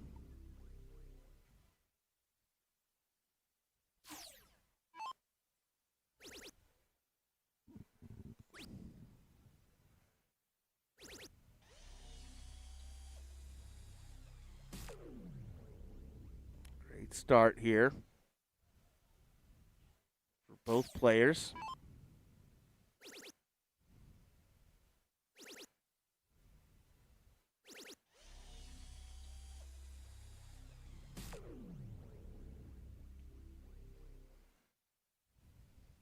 He's starting to find a gear here. He'll be the first one to tell you that a longer format allows him to establish himself, right? No matter where he's at on a long weekend. A longer format allows him to maybe have a few legs that aren't so great and pick up the pace. Yeah, he's a big fan of it. He's someone that has so much confidence in his ability to maintain what he needs to maintain in these long format matches. And I mean, in the entirety of the CSC, I think we've only seen him have one loss that wasn't 9-7 or 9-8. I believe that was a 9-4 loss in one of the dips of a CSC final.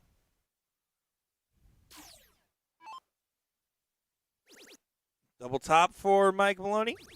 Does hit it. Last time we saw him have that shot, he hit single 20 for double-double, but is a little bit more efficient this time. We are now tied, ladies and gentlemen.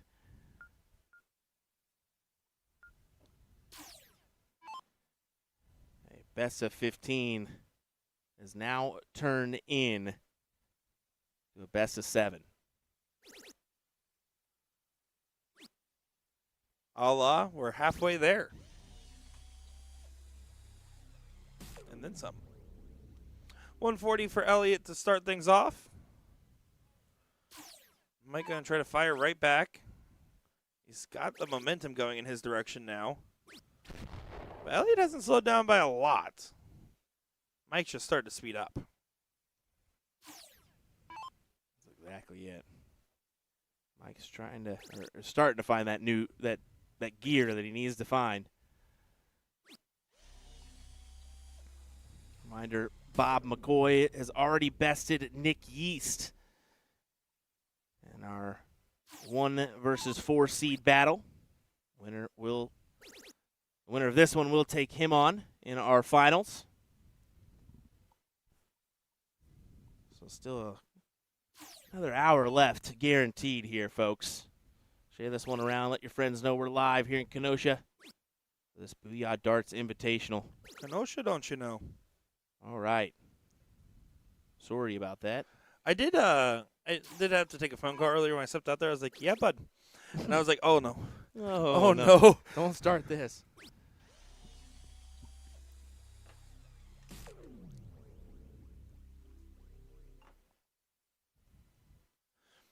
Elliot has 6 starts for the 129, so no pressure, but he's going to want to get it done now. Yeah, I love this route. Oh, so does he. Then he takes it. Big 1-2-9 checkout. Regains the lead at 5-4, but it's a hole to throw, so things are going to be staying chalk here, you'd have to imagine. If Mike can produce another high 6 leg, he's going to be just fine here, though, going first in cricket.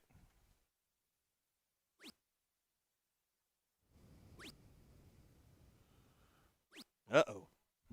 Uh-oh. What? Only 3-mark start for Mike. Oh, I thought something broke. Normally you do the uh-oh, and it's either super serious or the fake kind of serious. And I was like, oh, no, what broke? I think Mike broke a little bit there. We're all a little broken. The darts is what makes us feel whole.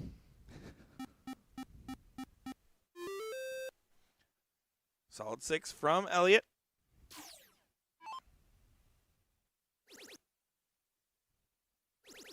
Ike not messing around. It's a 9. Well, I mean, that's the best way to follow up a 3 singles. Yeah, it was just the order was surprising there. I'm surprised he didn't stay up twice and then go down.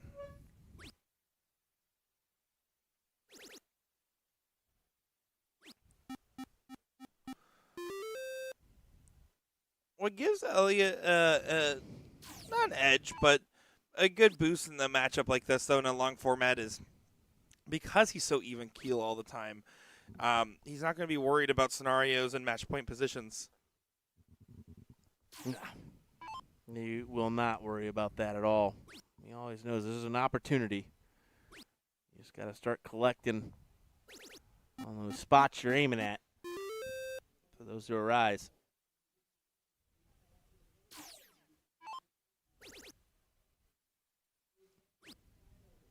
18s. He did not take the look.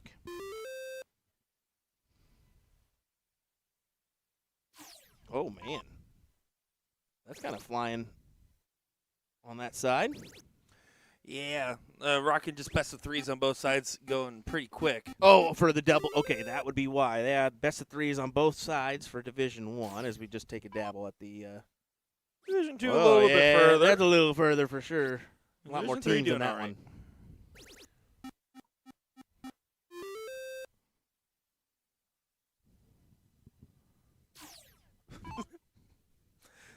That one made me laugh, James. that one got a chuckle out of me. I see what you're going with now. No, picking up what you're putting down. He's just a little guy.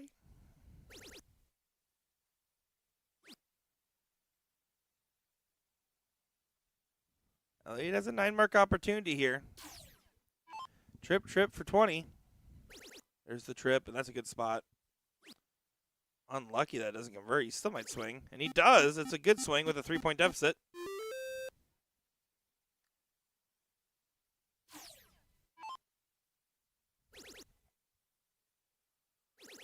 Oh, but walking the dog for Mike.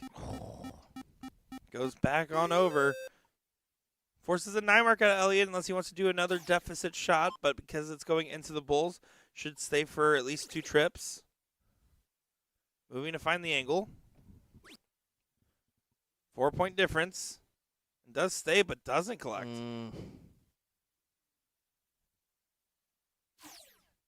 Sounds like they are calling the blind draw out there.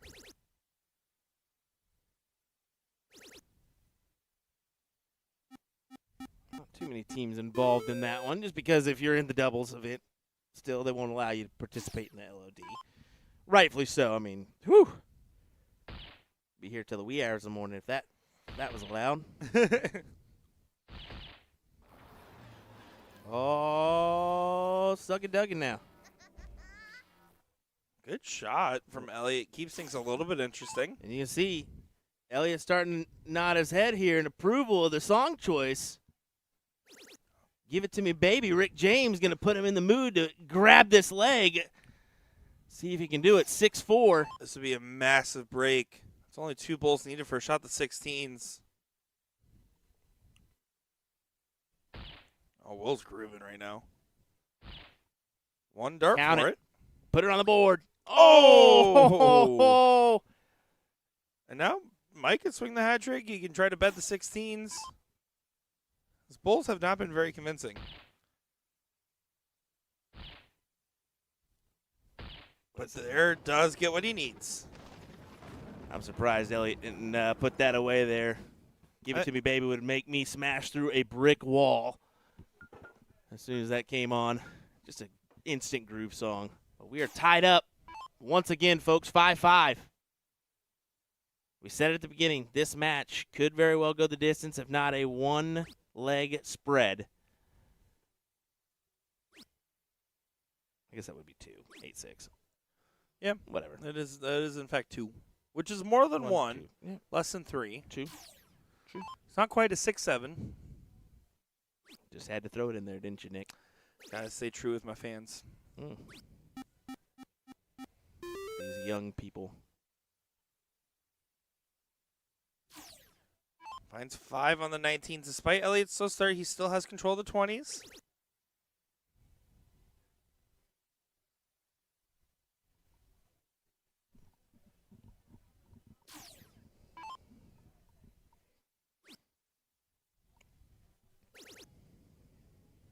Up top and closes the door. Big collection from Hulk Smash.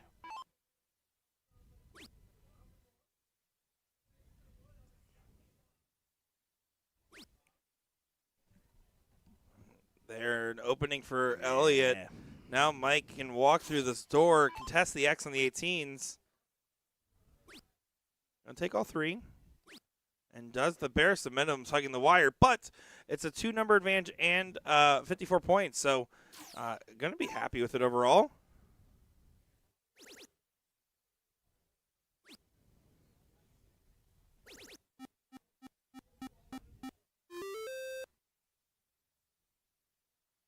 Well, it's a decent answer. It's not going to tip the scales. Well, it might if Mike only hits another 3. Yeah, back-to-back 3 marks just completely slowed down, letting Elliot get an opportunity to get back in.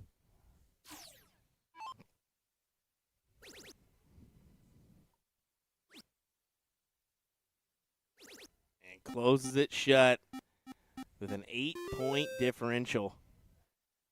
Tight. Almost too tight. Almost too tight, Nick. Oh. I was thinking that was surely going to go on the 17 closure.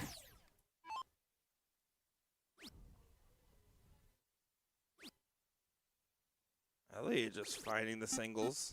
Not able to convert much.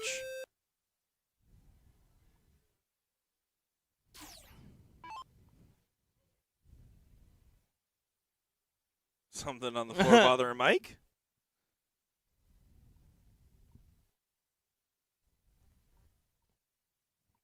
Like the Cantina.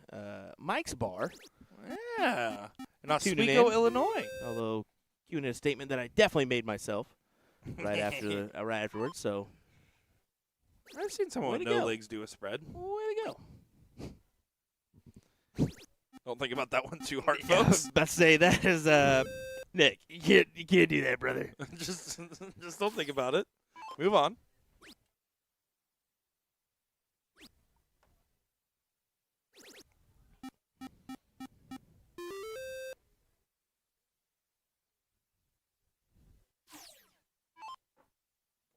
.86 apiece. Yeah, these guys having trouble staying in gear in the creek. I think it's a sign of the fatigue of long days in darts. It's gotta be, right? I mean, Elliot has thrown so far 5.61, 5.0, 5.1, 4.75, 5.0.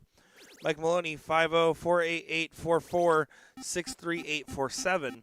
So, while the outlier legs of the 6.38 and 5.61 are standouts, otherwise every game has been a 5 or less.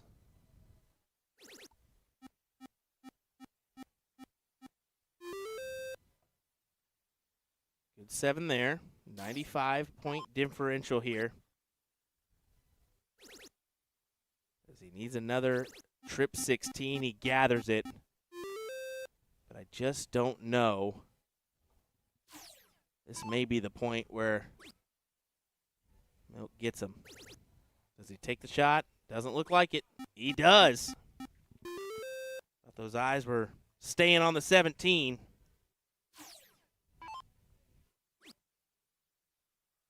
This back and forth battle is still continuing on the bottom of the board, but this should be the final opening in this given leg.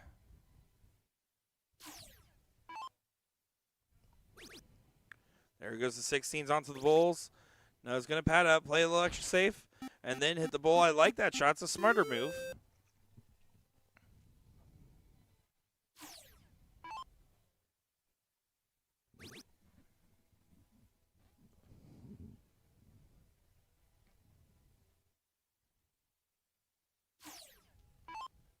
Two bowls needed. And there you go. 5.31 for Milk to the 4.82 for Maloney. Well, he's only had one leg above a 5 and one leg at a 5. Every other leg has been between a 4-4 and a 4-8-8. Not to the standard of which he would put himself at. Usually, right? Neither one of these guys, to be fair. But that's the real secret. I mean, you look at players in Europe and Asia versus players here, and it's about how can you get your floor high enough to stay through a long day of multiple events, very long formats at times, and it's really a battle of attrition versus collected shorter form competitions, usually single elimination as well. Mm-hmm. It's about short bursts of high proficiency versus long bursts of consistent proficiency.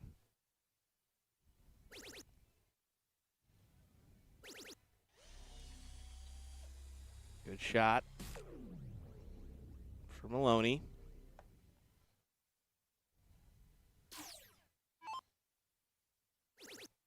Right now, the main thing I feel like is the case here is that I'm going to think that if Bob is staying in the same standard of which he was in, he's going to be looking pretty sharp for this finals so far, given either one of these competitors. Of course, things change once you get to that point, when it's all on the line, but it's definitely something to consider. Big moments here. See how Milk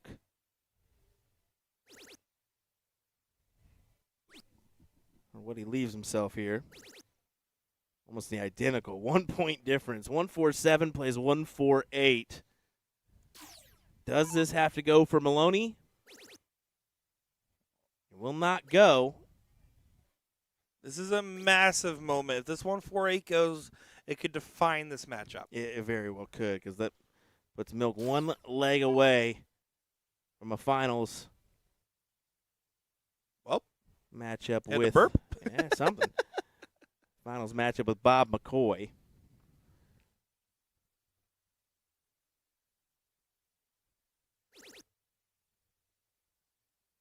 Oh my goodness. Give it to him.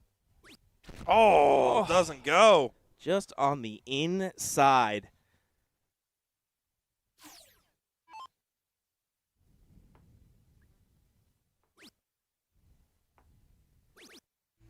Yep, you knew it was going to be, right?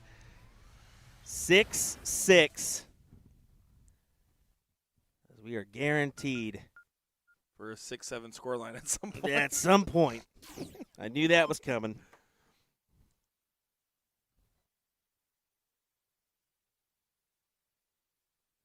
Elliot will get the start. What will he do at the start? He'll start off with a 135. He'll take it. Although wanted a little bit more. You can tell by the reaction.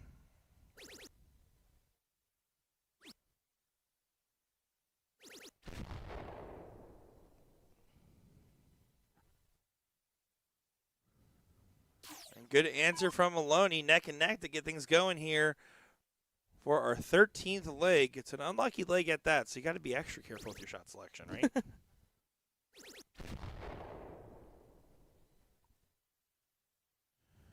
To the people in the dart hall having a good time because I played bangers, you're welcome. I didn't even play a troll song today. Well, no, I did play one earlier today, but I didn't play a troll song now. Enjoy your Cage the Elephant, folks. He can't help himself. After a certain amount of time, he's got to do at least one song on the jukebox. That I just need the background. I need something to stimulate the brain a little bit. Muppets Bohemian Rhapsody is not it. I believe I put on a Christmas song earlier today. So that was pretty bad. Yeah, not the ideal. 98 for the Milkman to get himself to match point first. Trip 18. Oh. Would have left 24. Another massive moment in this matchup, though. 139. Yeah, this goes for Milk. It would be something. Trip 19 leaves you 82. Elected for the 20s. teed up, but you expect this to go in Elliot's direction. Yeah, with 3 looks at it, we can almost already start to change the scoreboard here. I think it was a fair assumption to do so, as Elliot will be the first one at match point. Mike will get the start in this next leg to try to make it dead even going into the final and 15th leg.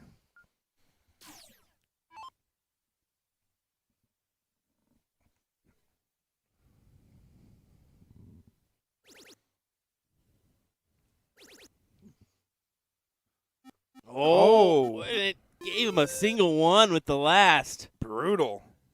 Looked a lot better than that. Yeah, it certainly did.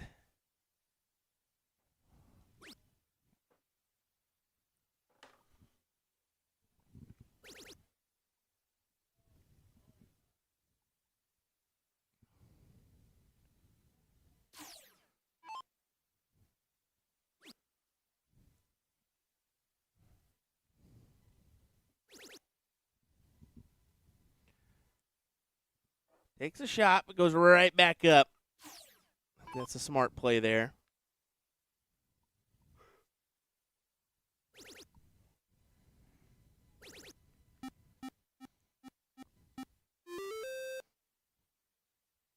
Good 6 on the 19s, but Mike has the driver's seat. Finds a double, now back to the 20s, and does get a good trip. This is all the makings of a last leg decider coming up here. Alternate start format, though. Elliot will have the advantage in that scenario. Kind of cued it in since the very beginning, folks. The way these two were playing throughout the last night and today, we just assumed, like, nah, yeah, probably going to be here for a while on this one. Yeah, but you can watch something like this all day long, you know?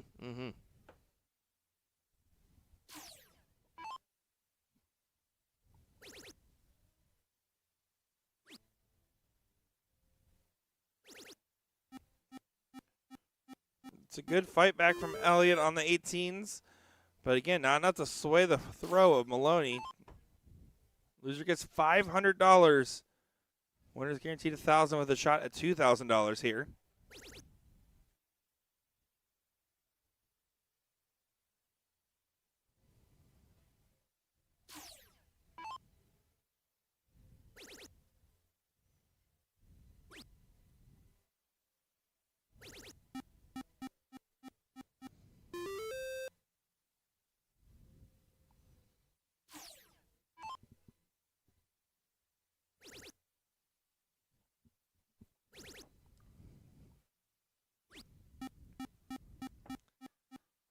Man, this is, I mean, we're catching ourselves just watching this one at this point. Well, I believe we were playing Mario Kart. My. No, that was earlier today. Sorry. That was before we started the show. Sorry, guys, we can't stream the first round. We got set up to do. Oh, no. 9 mark there for Elliot. That was absolutely clutch from Elliot, but it's not enough to truly escape here. And that's why huge close on the double 18 for Mike Maloney. But now, Elliot just answers with a 9 right back for fun. Right? Come on now. That's what's happening. Oh, I thought it was going to happen. Said it's a 5, and it's a 10-point difference. Trip 17, trip 16, and then whatever you want in the last. Trip 17. Stays there, now taking the swing. No, doesn't elect for it at all.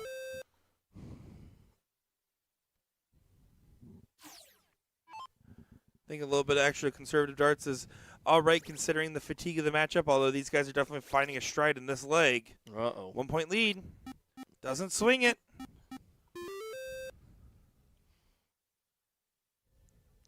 Part of me leans towards you take that shot. The other part of me is like, nah, it's probably the smarter play to stay. Nah, I swing it. That's why. Now Elliot has to hit a 9.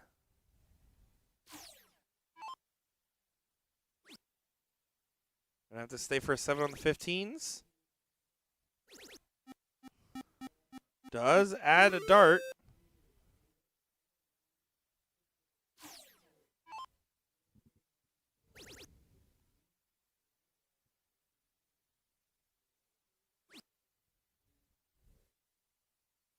Well, I mean, still an opportunity.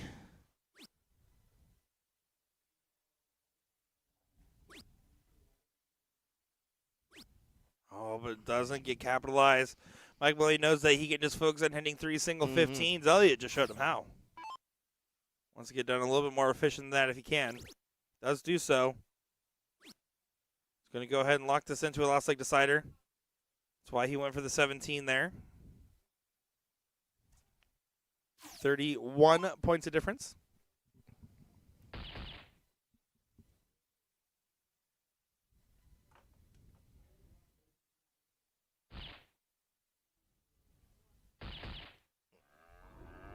Makes it interesting. Yeah, good 5. I mean, here. The Bulls have been very friendly for Elliot. Not so friendly towards Mike.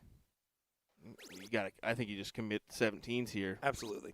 And don't even take a gander at the bull. The double. Even single double is fine with milk. Double to take a look. Trip 17 needed. Mike thinks it's over. It is over, Nick. Elliot Milk gets the job done with a 5.92 to win the match 8-6. Wow. Yeah, an absolutely great moment there for Elliot to capitalize. Gets the 8-6 as you predicted, Will, and we'll move on now to play Bobbert McCoy in the final. That's going to be a good one. The Milkman takes on the real McCoy next. Don't go anywhere, folks. We'll be right back with that matchup in just a moment's time.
Let me tell you about A to Z Darts. We're a specialty dart store with over 10,000 different products. We create in-depth videos and blogs to help improve your game and showcase our products. We give helpful advice on how to practice darts, the fundamentals of form and mechanics, and how to make better decisions when purchasing your darting equipment. Whether you're brand new or a seasoned player, we try to provide fun and informative content. I'm Jen, the creative director for A to Z Darts. I've been playing for over 10 years, and I've traveled the world competing in and promoting the sport.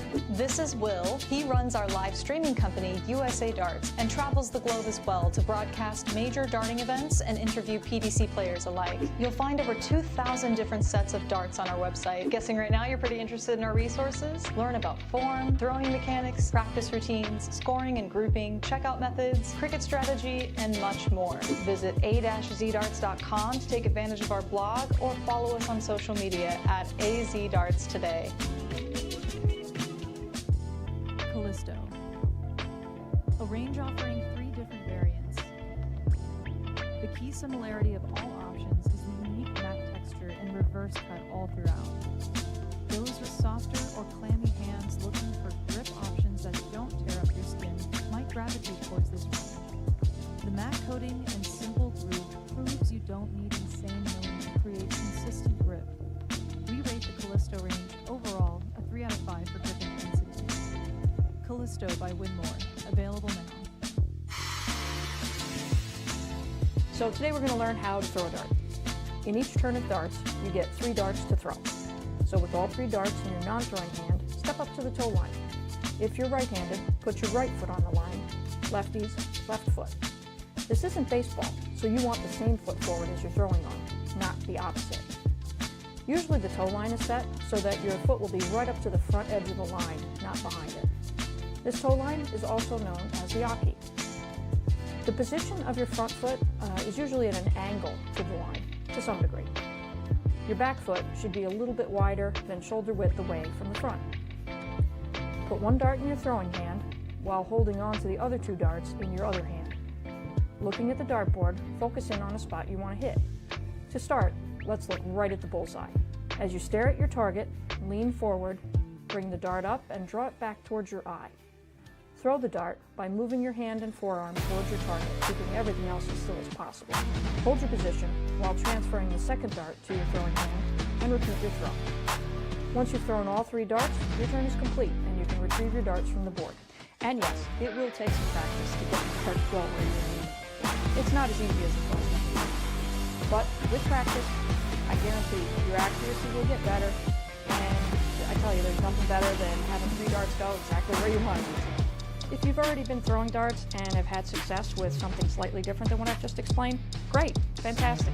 As long as it works for you, no problem. Just keep in mind that any extra movement in your throw will make it harder for you to hit your target consistently.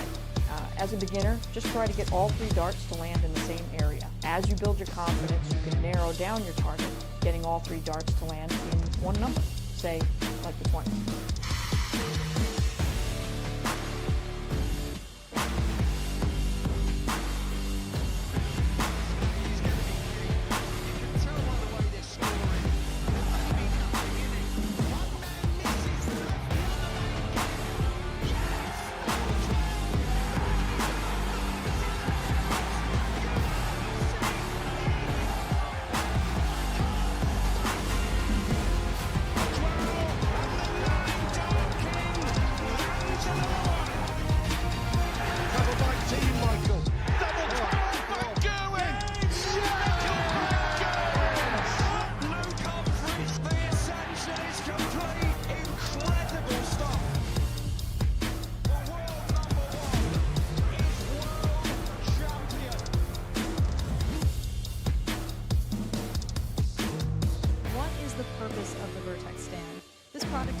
Winmore, and they have solved 3 different problems. Number 1, when you don't want to permanently mount a dartboard. Number 2, when you can't drill into your walls.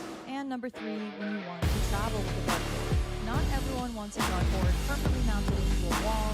Perhaps you just want to bust out the dartboard occasionally to meet friends or family. The Vertex stand is perfect because you don't drill into the wall, you simply lean it against the flat surface. This is easily the most convenient product I've ever seen that you can set up or tear down super fast for portability. In minutes, you can have everything packed and ready to go if you can do next darts tournament, or a friend's house, or even camping. You can lean this bad boy up against a tree. On top of all of that, I love the idea of being able to easily travel with a dartboard. This thing is awesome. I was given it just to review, but believe me when I say it is not going back to A to Z darts. They can try to pry it out of my hands. What is a bad habit that you see way too often? Just one? I mean, name as many as you want. Dropping the arm that holds the darts on the third dart. Swinging the leg over.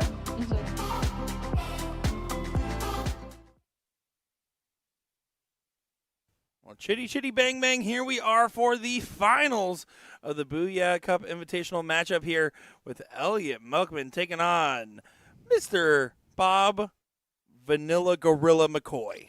I'm looking forward to seeing every bit of this one as we've now officially said, yep, Bob, you're absolutely adopting that nickname. Let's set the level here real quick before we get too far into this, though. My name is Nick Teixeira, joined by Will Stewart.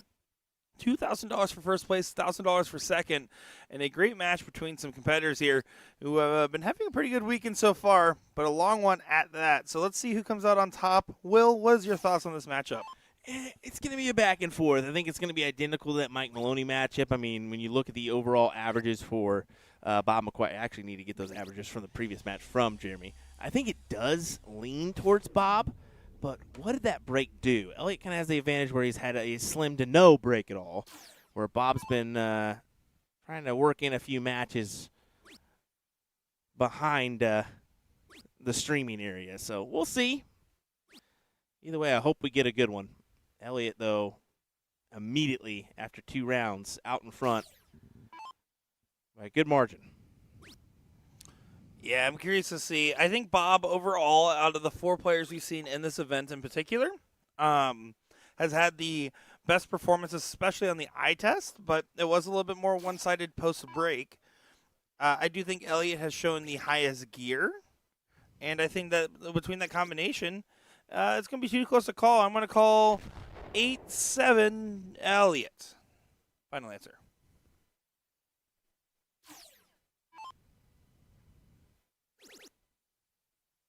All right. I like that.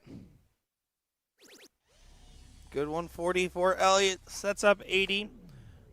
Bob going to have to just bring it on downtown.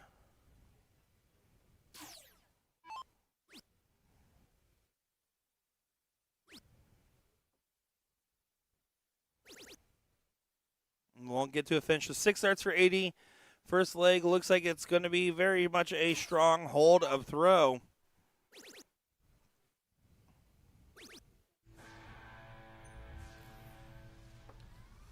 Bob came up to me as he saw I was just kind of throwing darts and blocking our camera view in the bullpen there in between, as I completely forgot which camera we had it on. I should know better.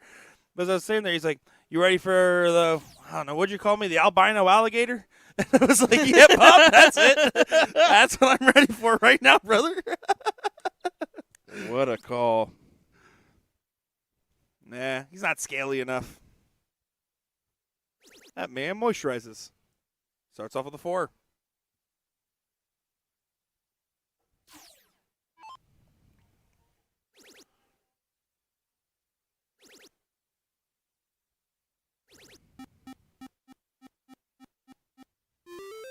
Good 9.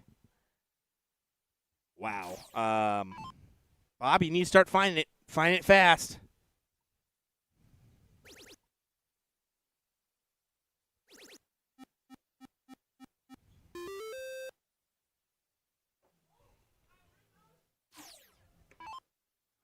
Elliot has an opportunity here, but he needs to find a trip on the 19 before he can consider other options.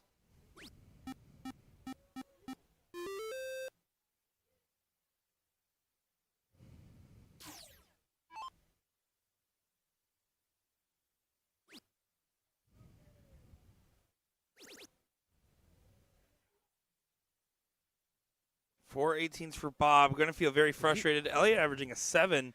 Should be able to continue to control this leg. Nick, you didn't do that, did you? What? You didn't play Go Cubs Go, did you, out there? No. Nick.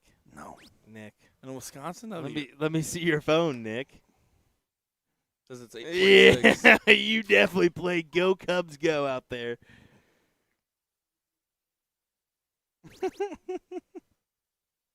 They need some music. These guys want something in the background. As a new FIB, as I've been called a couple times, let me cause my chaos if you're already going to call me the names.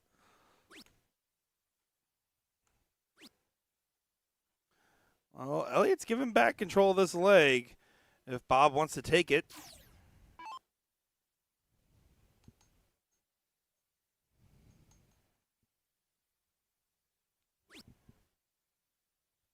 Tricky now. Does he take the play at the 19s? He does. The ultimate test on the jukebox is to see if it's been quiet for a while, just randomly cue up the national anthem to see if everyone just stops what they're doing. That's the real way to get them where everyone's confused on what's happening. Oh.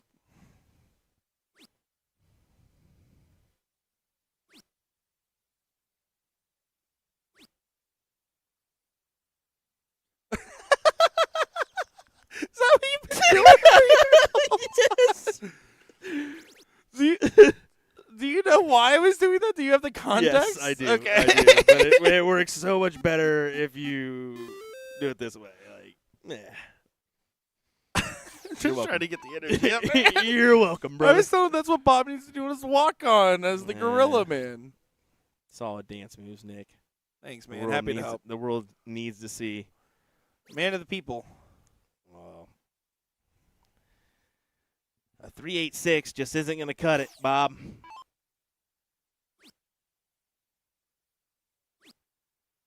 Elliot's strolling through a walk in the park right now. Yeah. Bob had his opportunities to take control of this leg, but Elliot's looking likely for a 2-0 lead.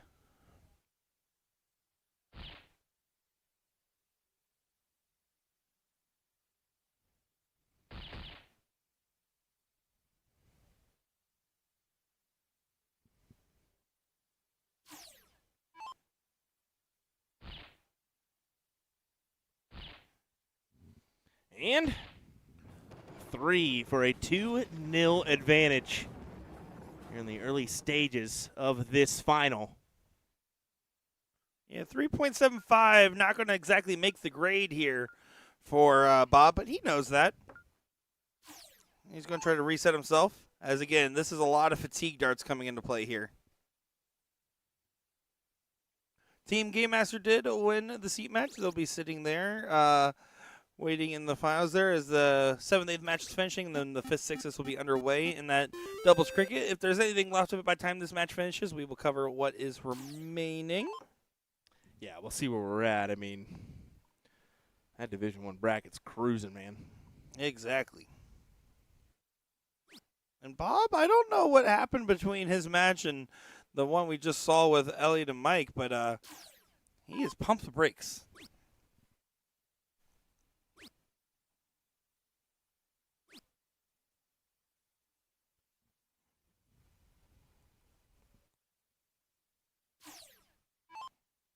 Elliot now has a 2-number advantage and only with a 4.5. It's be a good time for a 9. It's not going to be. Only a 4.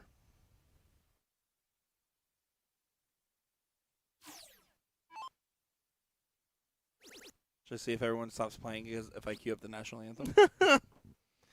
You're the only one keeping that jukebox alive right now, buddy. It's my job. Not currently, but like in general.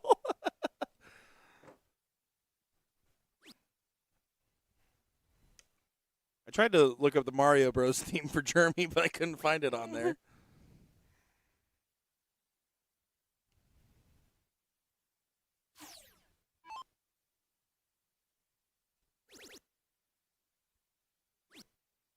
Yeah, Elliot's going to cruise to a 3-0 lead in this leg, it looks like.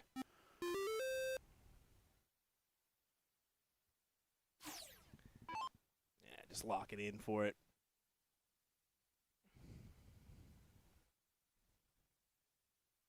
This is where you go back and say, you know, Bob started first.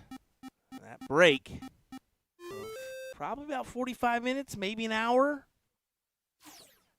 Is it coming into play here? I think it is. So far, at least. Yeah, I mean, This is another leg at a 3.75 for Bob McCoy.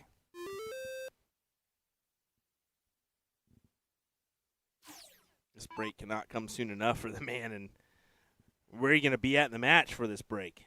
That's the ultimate, well. Yeah, Bob has to fight hard here to get this to a 5-2.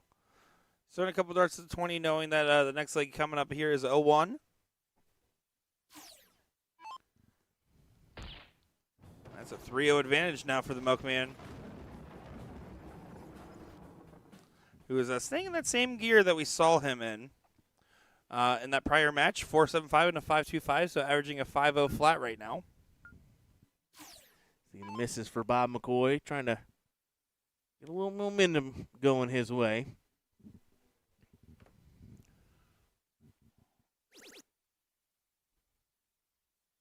Here we go. Here we go. First 180 of the match hit by Bob. First big hit of the match. Let's be fair. Absolutely fair.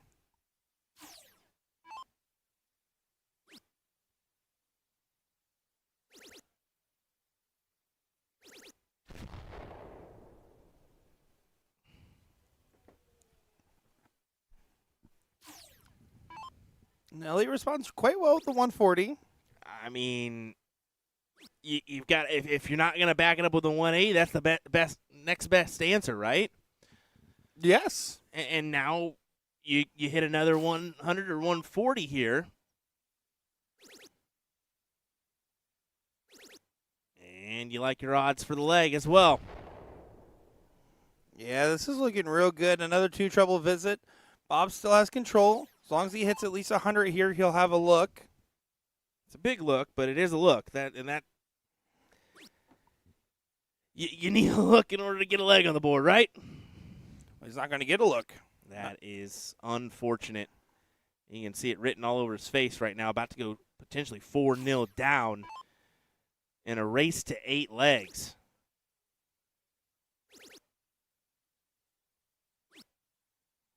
But Elliot, first start made it look a lot more promising. It's not as good of a setup as you would hope, and gives Bob an opportunity to try to get underneath and hope the 146 doesn't get shipped, because a 4-0 deficit and is 50% of the way to a win. Yeah.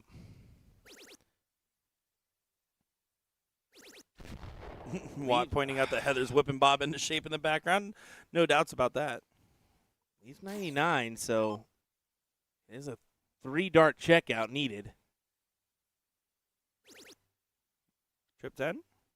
Oh, yeah. Oh, yeah. Has to go. Simply has to go if you're Bob McCoy.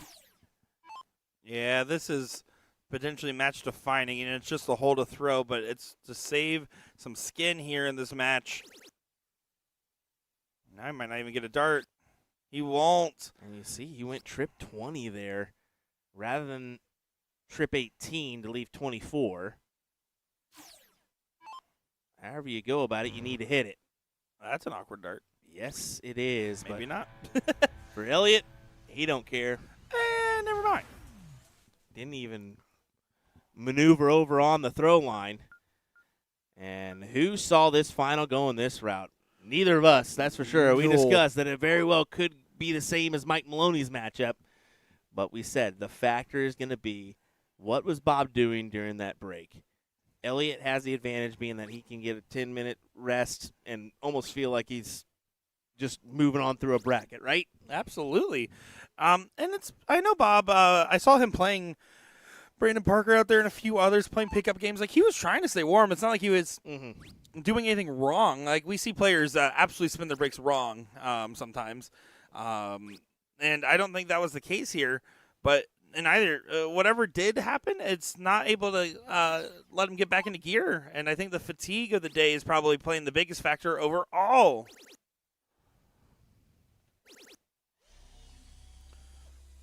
Elliot on great pace for a 5-0 lead.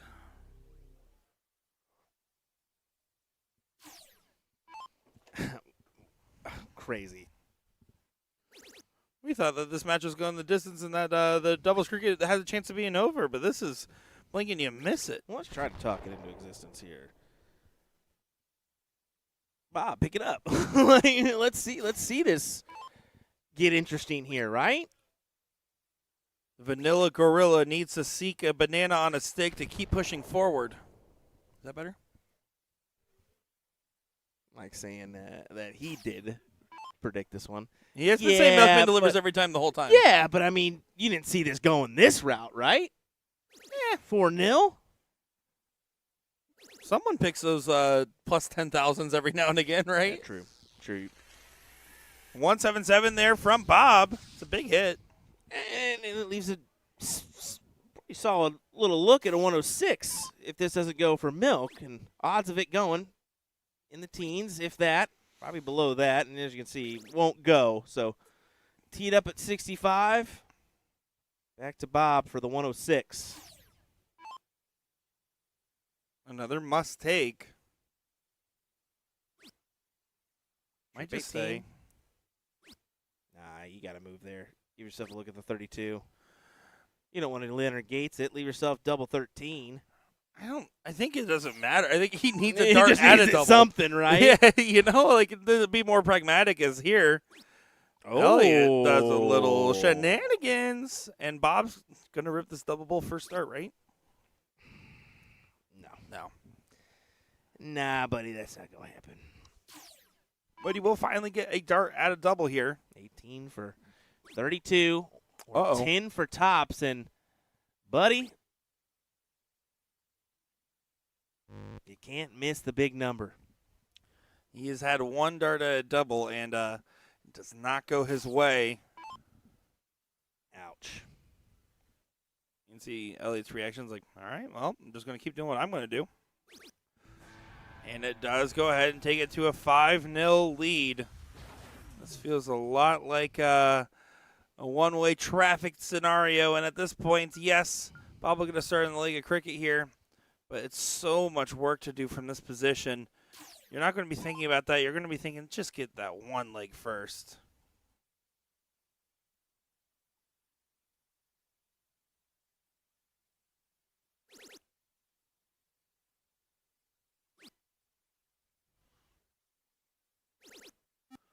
I love the 7-mark open from Bob McCoy. Good way to set the cadence of this leg.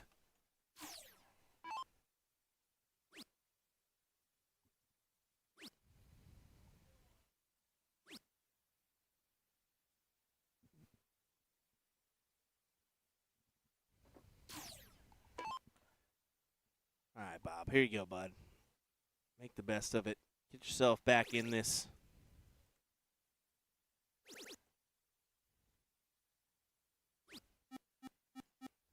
There you go. That'll certainly work. Great 7.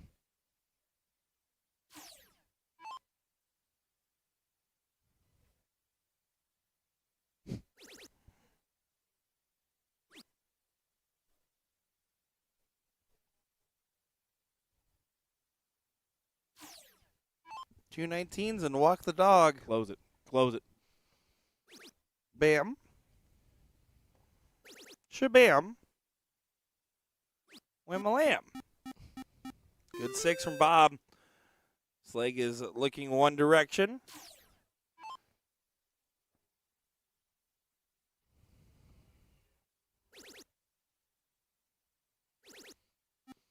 Baby, you light up my World like nobody else. I was waiting for you to The cue way it that in. you flip your head gets Okay. me overwhelmed. I only know like a little bit of that, so. I literally thought about it. I was like, oh, Will would hate it if I referenced it, and I didn't do it, and then you did. I knew you were thinking it, so. I was playing when I was in high school, so yeah, that makes sense. Oh, well, that would probably be middle school. Yeah, buddy. You're young. They literally called me Young Buck.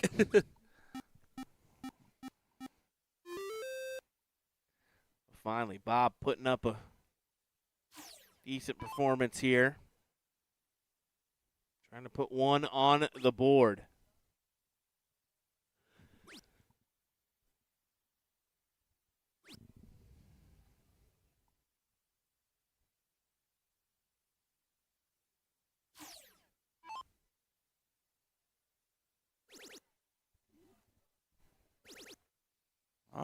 Elliot's making this interesting. I would say so.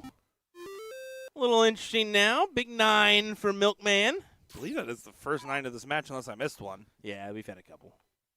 You sure? Yeah, Milk's got a couple. In the last match? No, this one too. Don't know about that one.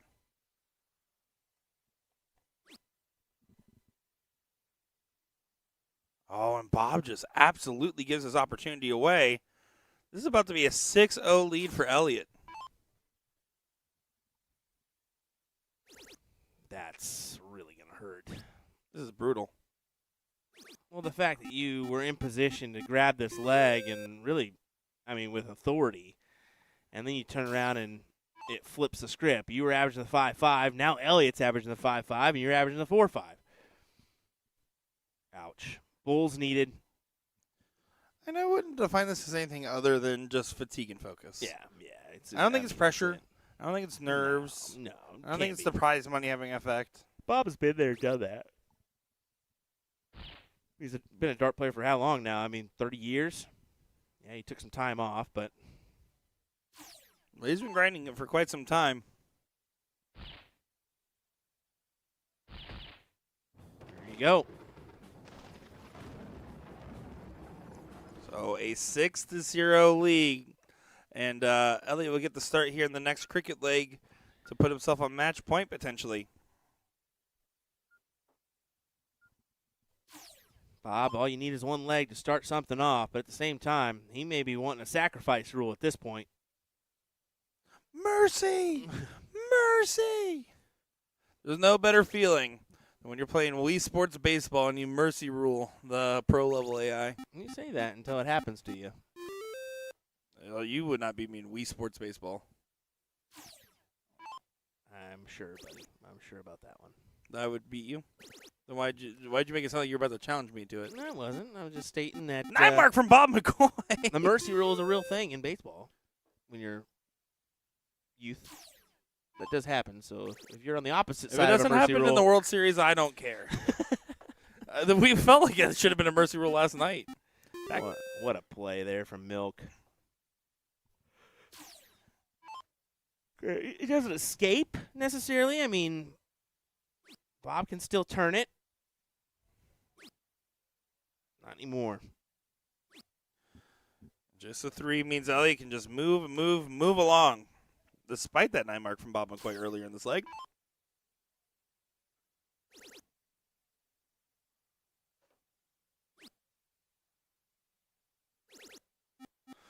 Grabs another number, gets the close in the 18s.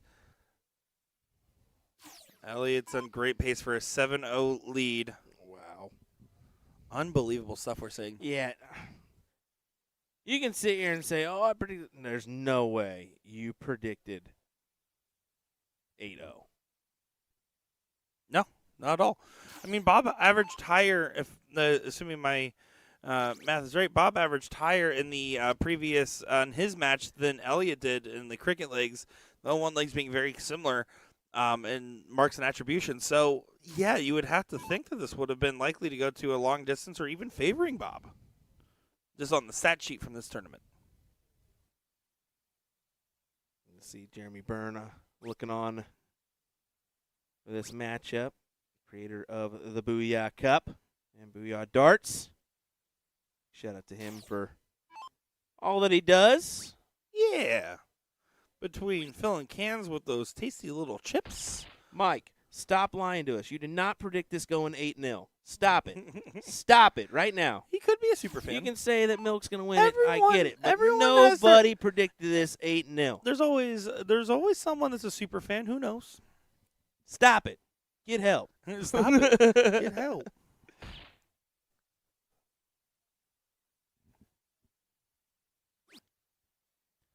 Yeah, Elliot, 1 bull needed for a match point advantage going into now the 0-1 legs once again. He could potentially be 9 darts away from an 8-0 win. That'd be really cool.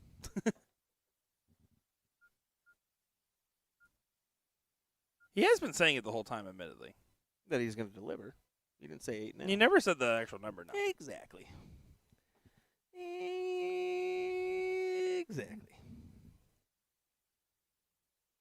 Either way, I mean, it's not necessarily a stellar performance. Sorry. What? Elliot asked if they still have to take the break because it's leg 7. We're going into leg 8. I mean, that's a valid point. It's a fair question, but man, that has to feel rough. Holy F-bomb. What F-bomb? Yeah, nobody said anything there. I don't know. I was going to say, I've been pretty good lately. 9-0, even though that's impossible.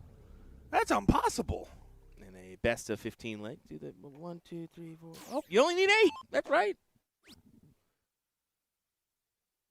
Anyway, I mean, still time to get one on the board and start the comeback. Although it's slim to none that actually happens. Yeah, pull out your inner Kim Kardashian and see what you can do.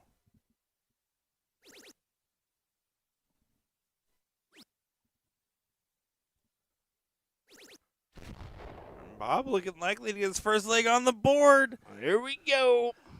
Where's my vanilla gorilla-ers at in the chat?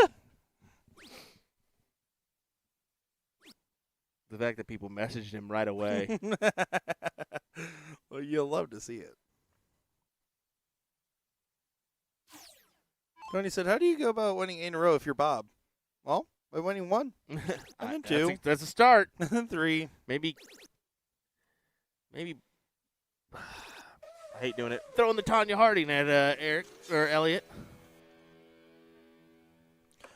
Yeah. Kick him a few times while he's down.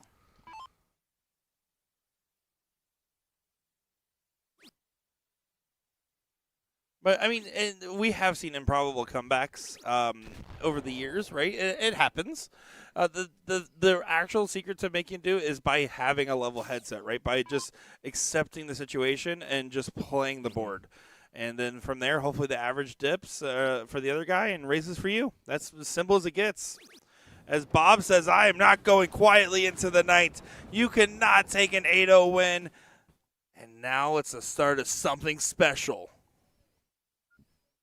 You can see there's no real hands up in the air excitement. There's a joking manner. He was serious. He wants to do what he can, but this is the leg that Elliot cues in. A 9-darter. The potential to win this match here.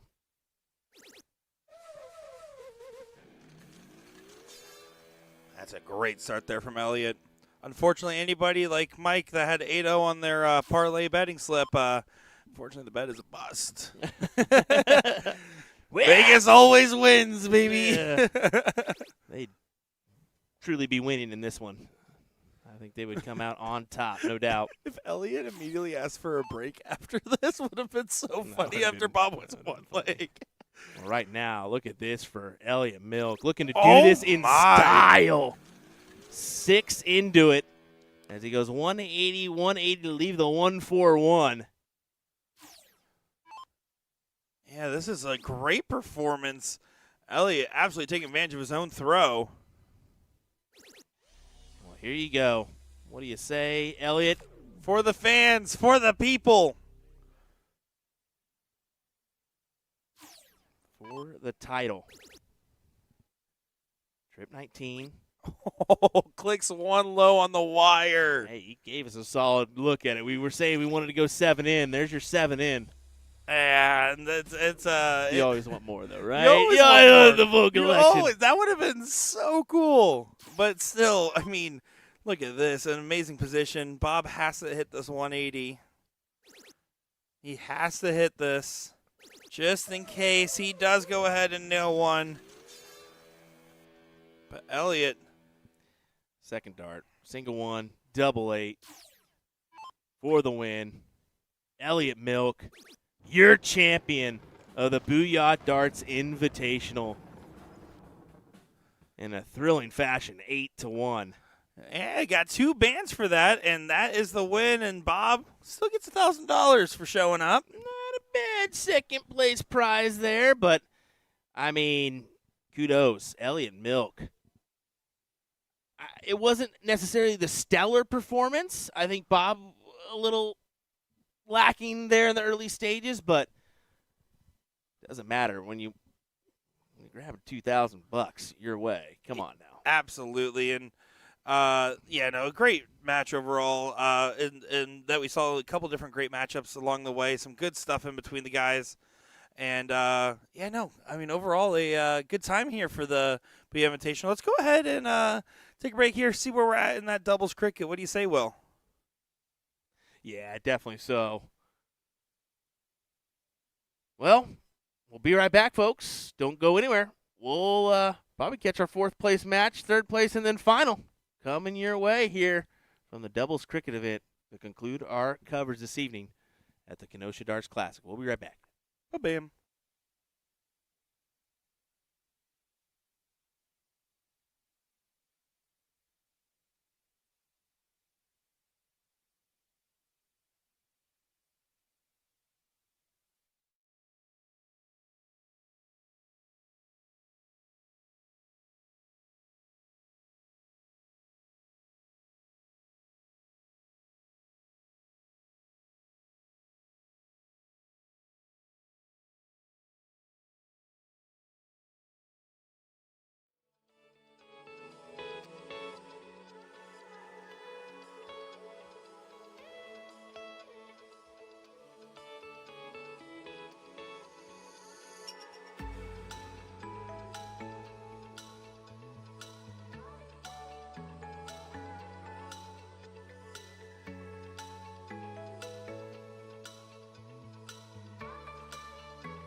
Let me tell you about A to Z Darts. We're a specialty dart store with over 10,000 different products. We create in-depth videos and blogs to help improve your game and showcase our products. We give helpful advice on how to practice darts, the fundamentals of form and mechanics, and how to make better decisions when purchasing your darting equipment. Whether you're brand new or a seasoned player, we try to provide fun and informative content. I'm Jen, the creative director for A to Z Darts. I've been playing for over 10 years, and I've traveled the world competing in and promoting the sport. This is Will. He runs our live streaming company, USA Darts, and travels the globe as well to broadcast major darting events and interview PDC players alike. You'll find over 2,000 different sets of darts on our website. Guessing right now you're pretty interested in our resources? Learn about form, throwing mechanics, practice routines, scoring and grouping, checkout methods, cricket strategy, and much more. Visit a-zdarts.com to take advantage of our blog or follow us on social media at azdarts today. Callisto. A range offering 3 different variants. The key similarity of all options is the unique matte texture and reverse cut all throughout. Those with softer or clammy hands looking for grip options that don't tear up your skin might gravitate towards this range. The matte coating and simple groove proves you don't need insane milling to create consistent grip. We rate the Callisto range overall a 3 out of 5 for grip intensity. Callisto by Winmore, available now. So today we're going to learn how to throw a dart. In each turn of darts, you get 3 darts to throw. So with all 3 darts in your non-throwing hand, step up to the toe line. If you're right-handed, put your right foot on the line. Lefties, left foot. This isn't baseball, so you want the same foot forward as your throwing arm, not the opposite. Usually the toe line is set so that your foot will be right up to the front edge of the line, not behind it. This toe line is also known as the aki. The position of your front foot is usually at an angle to the line, to some degree. Your back foot should be a little bit wider than shoulder width away from the front. Put 1 dart in your throwing hand while holding on to the other 2 darts in your other hand. Looking at the dartboard, focus in on a spot you want to hit. To start, let's look right at the bullseye. As you stare at your target, lean forward, bring the dart up and draw it back towards your eye. Throw the dart by moving your hand and forearm towards your target, keeping everything else as still as possible. Hold your position while transferring the second dart to your throwing hand and repeat your throw. Once you've thrown all 3 darts, your turn is complete and you can retrieve your darts from the board. And yes, it will take some practice to get the dart to go where you're aiming. It's not as easy as the pros make it look. But with practice, I guarantee your accuracy will get better, and I tell you, there's nothing better than having 3 darts go exactly where you wanted them to. If you've already been throwing darts and have had success with something slightly different than what I've just explained, great, fantastic. As long as it works for you, no problem. Just keep in mind that any extra movement in your throw will make it harder for you to hit your target consistently. As a beginner, just try to get all 3 darts to land in the same area. As you build your confidence, you can narrow down your target, getting all 3 darts to land in one number, say, like the 20s.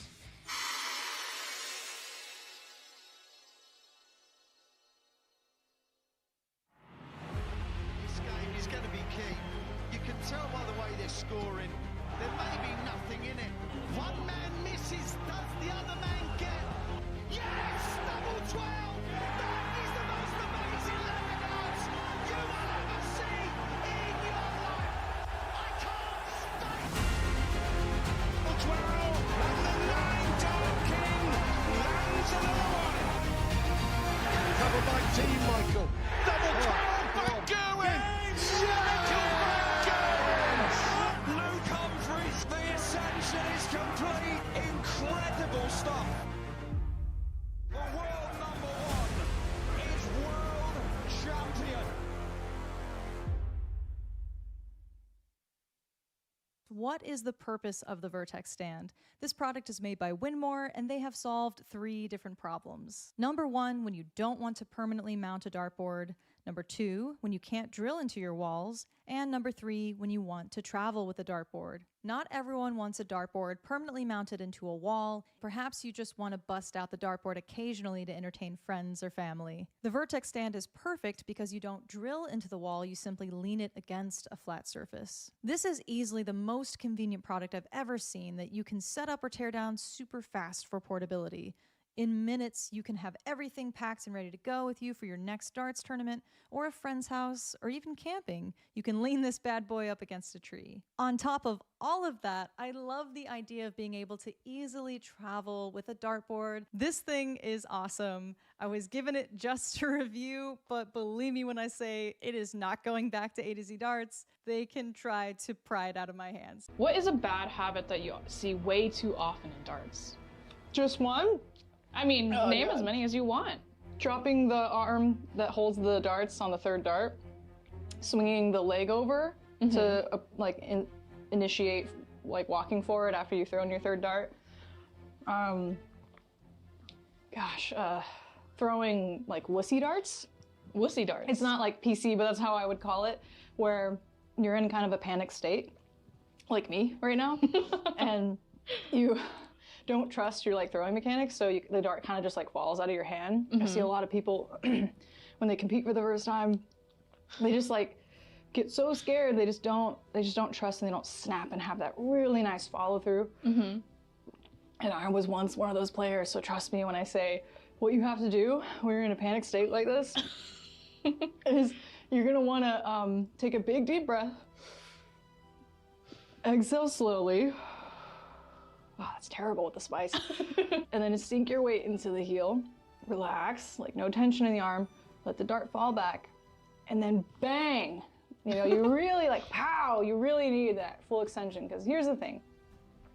What I wish someone told me like so much.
All righty, everybody. Welcome back here to another matchup. Sorry for the delay. Me and Nick were getting into it about whether the board sound was on, and it just went over my head, I guess. So whatever. Sometimes it's hard being I thought this good. I thought it was going over your head for a second. Nope, just over mine. It's okay. We were hungry and tired, man. It's been a little bit of a marathon weekend for us in all the right and wrong kind of ways. Nothing ticks you off more than like, okay, hey, we'll do this Booyah Darts Invitational. We'll eat right afterwards, and then realizing that the kitchen closed at 9, and we, in fact, do not have anything to eat. So they randomly had 2 brats. They found us, so at least we got to get something in our stomach. We're just some starving commentators, and all we need is Liz Tynan's hot sauce. Those to are get 180, yeah. Oh, yeah, brother. Nope. Lost that one. Yeah, that's not the way you do that one. Well, here we go. Looking at this matchup, Slap Hands taking on Daryl and Blake. It is just a race to 2 in this format. Yeah, going to be a quick back and forth here. Yeah, Slap Hands won pretty handily in the last matchup. But Daryl and Blake, it was one of the teams I highlighted when I saw the list. I said, that's a pretty scary-looking team.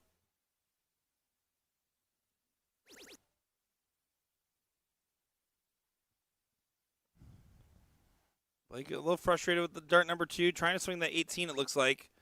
And then swings a 17 on the last. I don't mind it because of where that 18 dart was, and didn't really need to stay in the 20 with a 113-point lead. Adam here going to try to dig deep on the 17s and cover the deficit. We need 2 more triples to do so.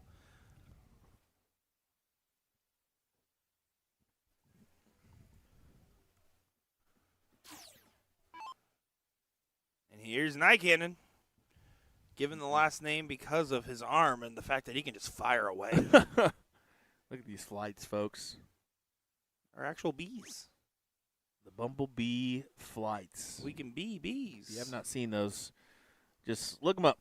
Google Bumblebee flights. Very, very unique. Probably one of the only ones I've seen use them, at least of late. Use them and use them well is also the Yeah. distinctor there. Signifier? Distinction? I don't know. At this Distinction. time of the night? That was the word. This time of night? Yeah. I was looking for distinction. Don't know.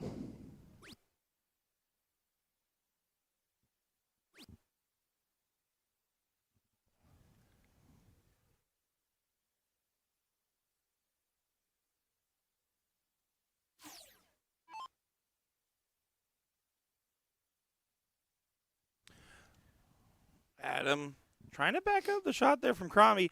Cromie did a good shot there, getting the second house online, getting the ground in their control, but Adam's job there was to get the point lead resecured. Unfortunately, it wasn't in the cards.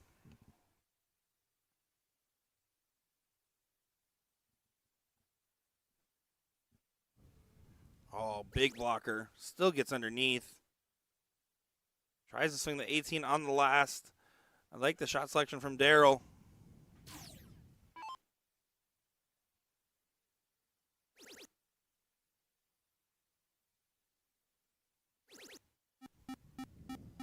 Rami with a nice 6 in return. Eating one that's been he's kind of jumped on the scene a little bit, and he's a good player, isn't he?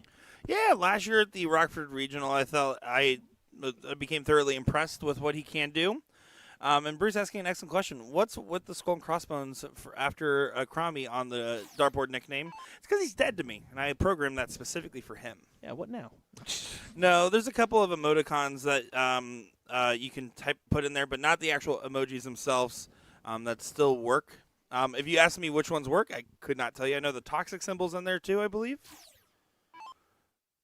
But if you ask me how to do it, I don't know, and I even work there. Another good shot from Daryl coming in. Might be even a great shot. Almost hits the 9.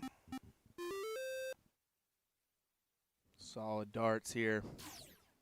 Takes the 15s away, forces Aiden to the 16s. Needs a 4 mark minimum. 8 needed from Aiden. Yeah, you need a little bit more than that, to be fair.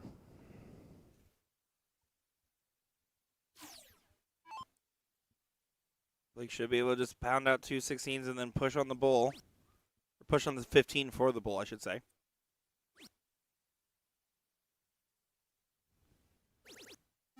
exactly what happens.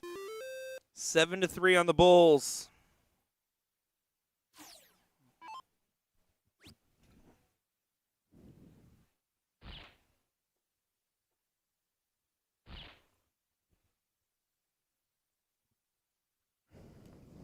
Sure. Daryl should have enough here. 1, 2, 3 on the Bulls needed for 1-0. Certainly would be what he's drafting up. Just kidding. He's drafting double-double. Double-single. Rocking them extra long barrels. I guess I should just say darts because that shaft is incredibly long for Daryl on his darts. Did you see that there? No, yeah. I've seen Daryl's long shaft. I'm sure you have, Nick. No, he does. You had me back at 2023 India Team Dart. You introduced me to Daryl and actually said, go grab his darts real quick and throw them. And that's how you introduced me to him. Yeah, exactly. Just crazy. Honestly, though, I really do like a fairly long step. Not that long, but I feel like it's easier to have a shorter draw back there, and the dart kind of carries itself a little bit more in the air. Did you just say you like fairly long stuff? I'm pretty sure that's what you said. Movie marathons, love those. Okay. I love waiting in long lines at amusement parks. So you've watched all the Harry Potter stuff? No, I don't like Harry Potter that much. What I don't about mess with voodoo. Lord of the Rings? Haven't seen Lord of the Rings either, actually. He says, "Oh, I love long movies and trilogies." And look what is he? The two biggest ones. I have actually seen every Harry Potter movie, but I fell asleep in every Harry Potter movie. That's honestly true. God. For the love You're of a wizard, Harry.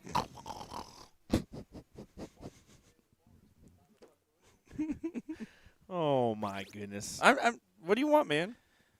For people to stop listening to you now, like you can turn off my microphone. I really you could. can make the people stop listening to me. You hit us with too many facts this weekend. The fact Bob you don't McCoy know who, being a 3-time runner-up in the Arm Wrestling World Championships. You don't know who Mick Foley is. You don't know Mankind. Philly special. I mean, the fact you've never seen the Undertaker Mankind Hell in a Cell match. You showed me that this morning. Probably never seen a Stone Cold Stunner in his life either. Is that where he throws the beers over his head? Oh my goodness! Thank you. Oh. Any other things you want to talk about? Yeah, let's get to this match because Daryl about to throw in a 9, hammers it in. It's looking like a 2-0 win for Daryl and Blake here. Just stop talking. We're just done with you, okay? Listen. Do you suffer from long, extensive talks with someone that doesn't know what they're talking about? Welcome to USA Darts and Nick DeShera. Ladies and gentlemen, we're sorry we put you through this, but sometimes we have to. Moving forward, it'll be just William Stewart the rest of the weekend. The smooth, sultry tones of Will Stewart. As Blake, looking for another bull, gets it. Absolutely magnificent. A 2-0 win for Daryl and Blake. As we're going to go ahead and take a quick ad break, and we'll be back with more entertaining action from William Stewart, not Nick DeShera. We'll be right back.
Ladies and gentlemen, another matchup coming your way right here, right now, from our D1 doubles cricket bracket. William Stewart alongside me, Mr. Nick DeShare. We'll bring him back. I guess we'll bring him back. Hi, guys. How's it going? Happy to be here with you in the booth, Will, as we have a great third-place matchup in our Division I doubles cricket. And Daryl and Blake made that last leg go double quick fashion. And God and Barlowski had a little bit of a sit, so we're going to see how that sit affected them and what they're going to bring to the table.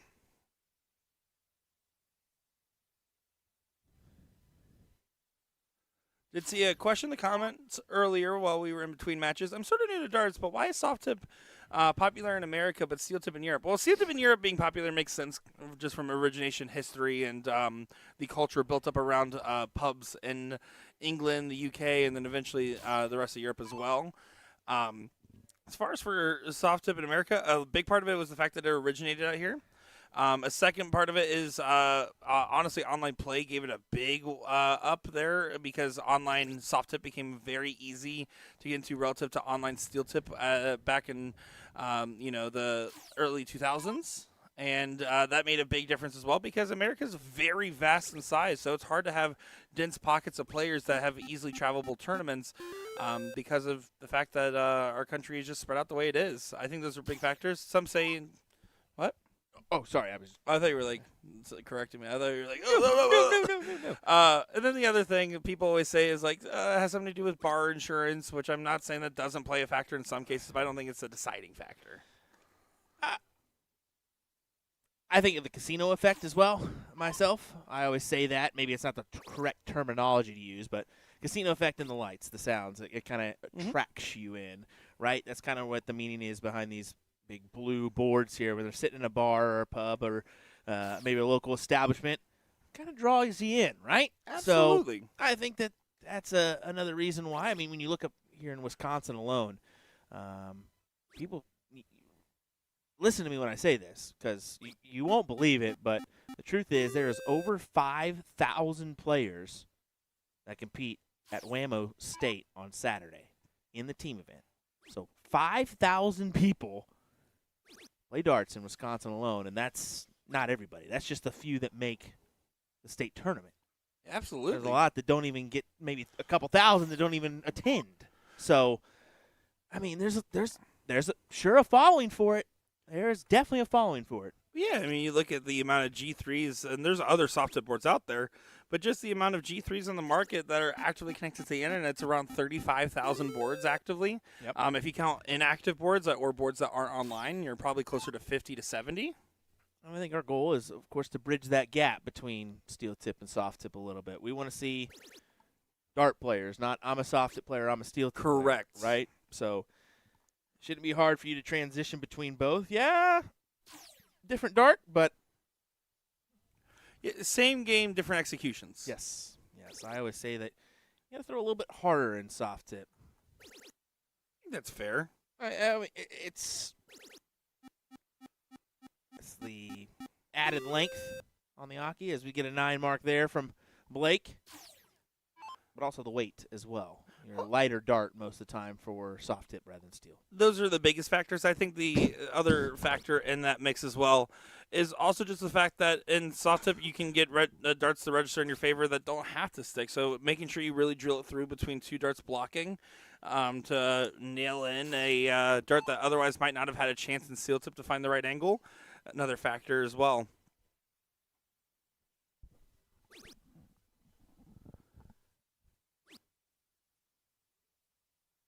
Darryl pulling out his best stuff here, along with his teammate in Blake. I mean, 9 mark followed by that there for Darryl, and they have a 2-house advantage against throw. Yeah, this is a good opportunity, Blake, to try to clean up the corner pockets and have a big advantage going into the Bulls. There's the 16s. Gonna work off that dart, try to throw right at it and deflect in. That's exactly what happens. Yeah, this is great stuff.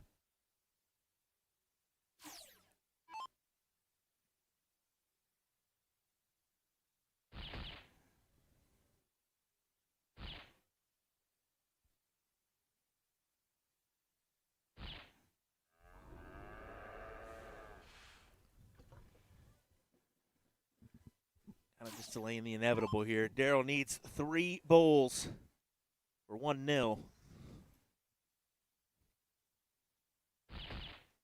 Starts off with a double. Come on. Yeah, not wasting any time there. Darryl goes ahead and punches that in. A 5-1-4 and a 6-2-5. Blake and Darryl complement each other quite well, aren't they?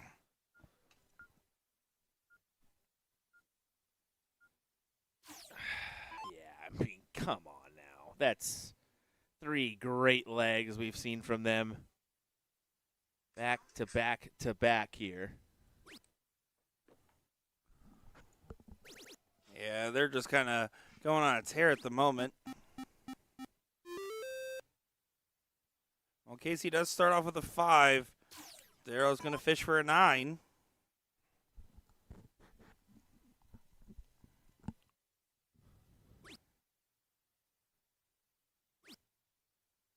Well, I got my rod and I got my reel.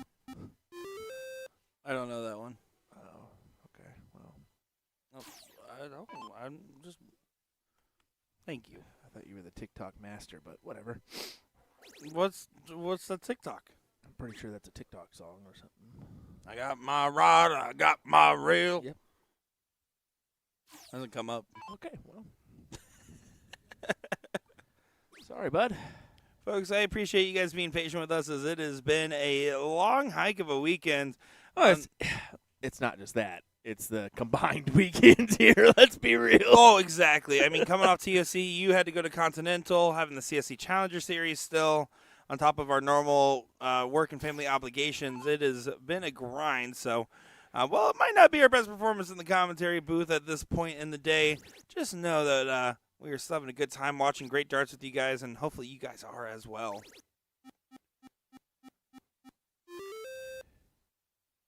Chat's correcting you. Got the lyrics wrong. It's bait, not real.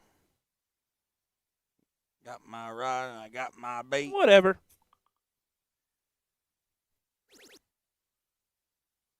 Pretty sure it's rod and reel, but whatever. Those are 2 different things, but whatever.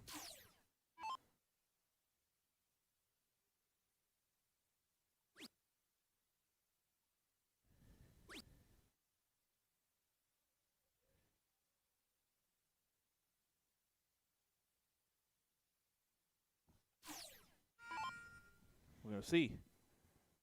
Sorry, guys. I was practicing my kazoo. Very bad kazoo, by the way. Especially because it's a harmonica. Blake needed a 9 on the turn.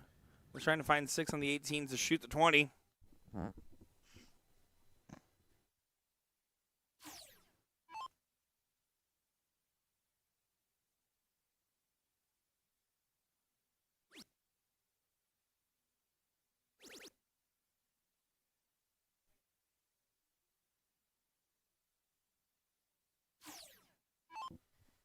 Daryl's going to try to dig deep now in the 17s.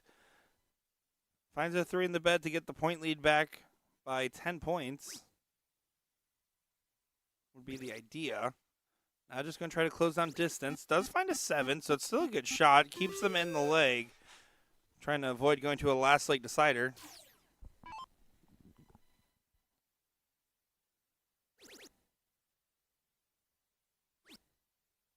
Yeah, just close out the 17s.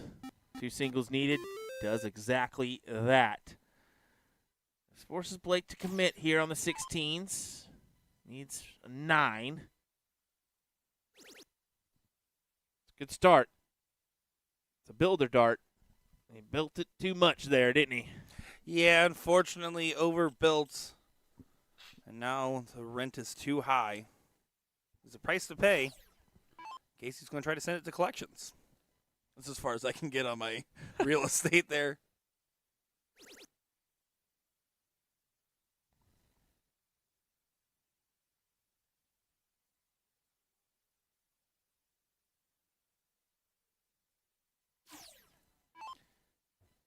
Daryl's going to have to hit quite the number here.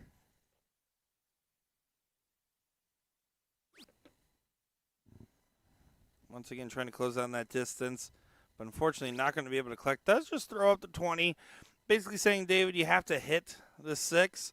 But even if he hits, this is a shot where you actually should start the 16 instead of the 15 first. Because of the 3 in the bed not getting the point lead back on the 15. But it does on the 16. David shot that wrong. I don't like the shot selection at all.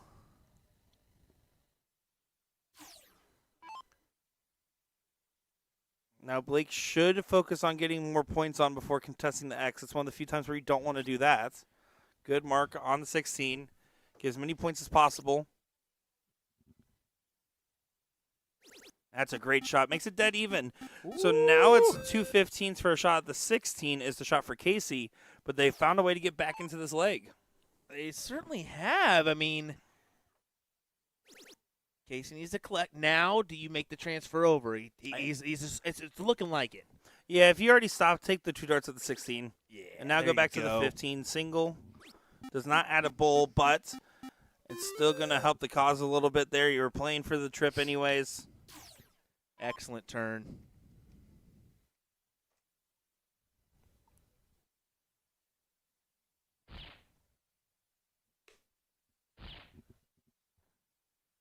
What Daryl can do is fill up Bull and hope he or Blake, preferably both, get a return job here.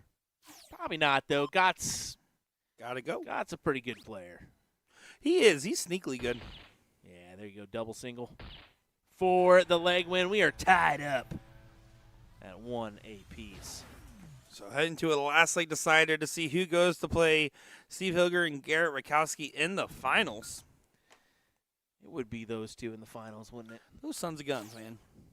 Those sons of guns. As far as iconic Wisconsin teams, that has to be top 3, top 5. Certainly. Doing better than... Let's hear it, folks. There's probably some teams that we don't even recall because we're still somewhat new to the game compared to most of you. Especially compared to the history of Wisconsin darts in particular. I mean, but you look at Scott Kirshner. I'm sure he teamed up with quite a few legendary players. I'm sure him and Benny teamed up a time or two. Absolutely. That's got to be in a list, right? And different eras have different iconic pairings, you know? Randy Van Dershen. He's probably listening in here. Hey, they remember it. Yes, we do. Of course, buddy.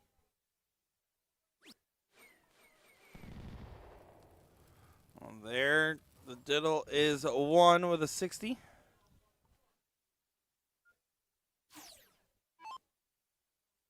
Daryl will get the start. Let's see what pace he sets in this final leg to see who moves on.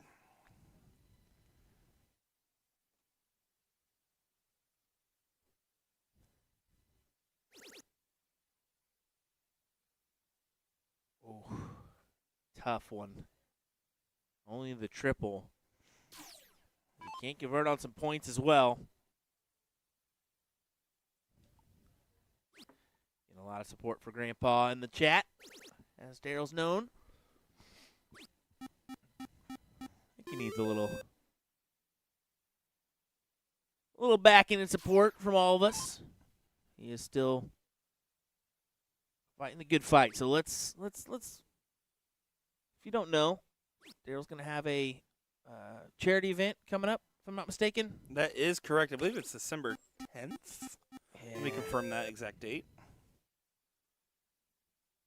They're doing what they can. I mean, I think he's got over $70K in medical bills right now. And any climbing. any it can help. I know. I mean, he's even came up to me, and because of I've got a lot of pass with like horses and whatnot. She's even like selling a lot of her saddles. She owned like 20 head of horses, which is, I mean, anytime you're doing that, it's so terrible. It's a tough one. Yeah, it's on December 20th there. They're getting a flyer made, so there will be one circulating around soon enough here. Yep. But, yeah, there's going to be a big benefit tournament there with a bunch of donated prizes. I mean, just to read off a couple real quick. So I'm donated 2 hours of private coaching. Mike Maloney sent several jerseys into dart bags. Scotty Miller is sending some items. Ram Guevara sent something autographed. Bob McCoy sent something. Gary Rakowski sent autographed darts. Porky sent autographed darts. Deadman Darts sent some stuff. Booyah Darts. Chrissy, Shay, Taylor, Jake, Schreiber, and Smith, and Hunter, and many others listed here have all donated stuff to this. Love that.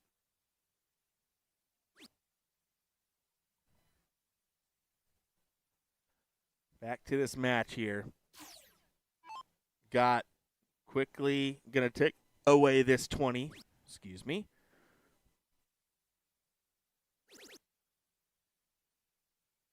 Make it hurt. Great 7 mark from David Gott.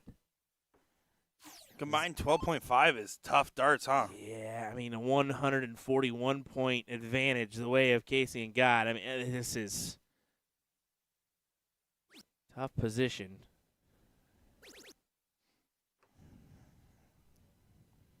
Now Casey has the opportunity to just go ahead and run away with the position.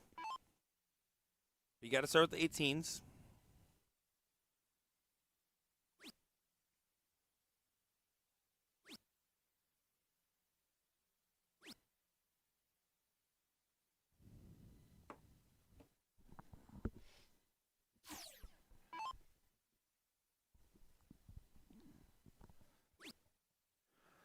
Blake trying to make a stand on the 17s. First time makes it so awkward. You got to move to the left now. He's in a tough spot now. You can see the. You got to move left if you're going to find an angle. Yeah, I agree with you. It's not the ideal move over there. So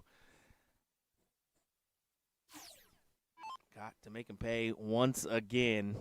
He just did it with a 7. Can he back it with something similar? Well, as he walks off the line, He's got to go. may have confirmed with his opponent or with his teammate whether he attacks the 19s or stays true. And I think there was a little indecision there.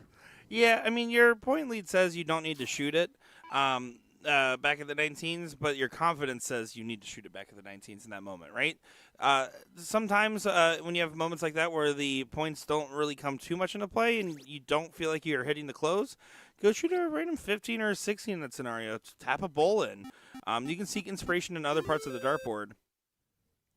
But now Casey has to find at least 3 singles on the 17. Got to be careful in doing so the 19s don't get grabbed. He tees up first. Finds the 17, back to the 19s. Good 7 mark there. Solid. Solid 7 mark. 114 points their way. So if you're Blake, it's coulda, shoulda, woulda been a 9 on the 16s. And even that wouldn't have got them out in front. So this is definitely in the hands of Gott and Berlowski as they hope to meet Steve Hilger and Garikowski in the finals of this doubles cricket event at the Kenosha Darts Classic.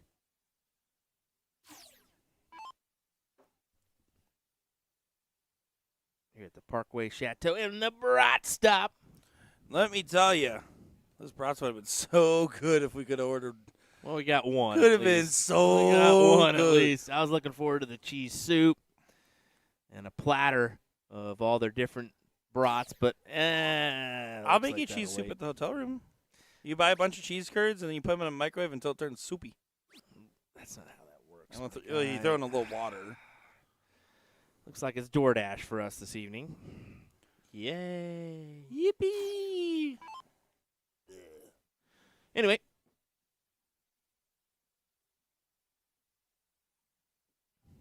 Real tough position because even attacking the 15s, you know they only need the one number. The single mark, and yeah, this should be done. Yeah, unfortunately, It's a Daryl and Blake ran out of gas here. It was a good fight. It was a really promising fight. Unfortunately, they're going to fall short here. Yeah, one bowl away. Great performance. Scott and Barlowski will be going back to repeat the seat match, but trying to get different results here in the final. Still a very tough battle ahead. I mean, you know, Hilger and Rakowski, to put them in a two-dip sitch are going to be pretty tough. Pretty tough. Absolutely. They're still taking signups for the single, so we don't know the bracket size yet for tomorrow, but I'm sure with the participation being so great this weekend, it's going to be another great turnout. I'm looking forward to seeing it because the dart players are loving it out there. Yeah. As that will do it, and Daryl and Blake will be bidding adieu for this event. Dave and Casey will be moving on to the finals here at the Kenosha Darts Classic, KDC. So will we, folks. We'll be right back with our finals, our last match of the evening coming your way here next on USA Darts. We'll be right back.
Well, it's time for the final match here of our Saturday coverage at the Kenosha Darts Classic in, well, Kenosha, Wisconsin at the Brat Stop. We are excited here at the Parkway Chateau room to get a good match here. It's Garrett Rakowski, as you can see, the bullet warming up the chambers there, playing with Steve Hilger, a.k.a. Porky, taking on Casey Barlowski and David Got Milk. And my name is Nick Chera, joined by Will the Thrill Stewart. Squilliam, how we doing? It's definitely just got instead of got milk. But, I mean, It should be. I can see what you technically did there. He should play with Elliot. You're right. It's Shit, literally now- Got Milk. Here we go. It's incredible. I was expecting the camera to just fall off the tripod there, as it definitely does not. All right, well, let's go ahead and get to this matchup here. That'll work. There we go. As Garrett Rakowski is definitely not the one dealing it up here. Well, Garrett and Porky always do the diddle swap, right? They take turns seeing who can get the start in the matches.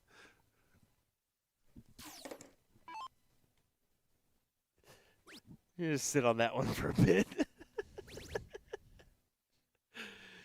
Anyway, Casey does get the advantage with the start here. Only hour number 27 for Nick Teixeira. Well, now that they're done taking turns diddling, it's time for Casey to get things started here for leg number 1.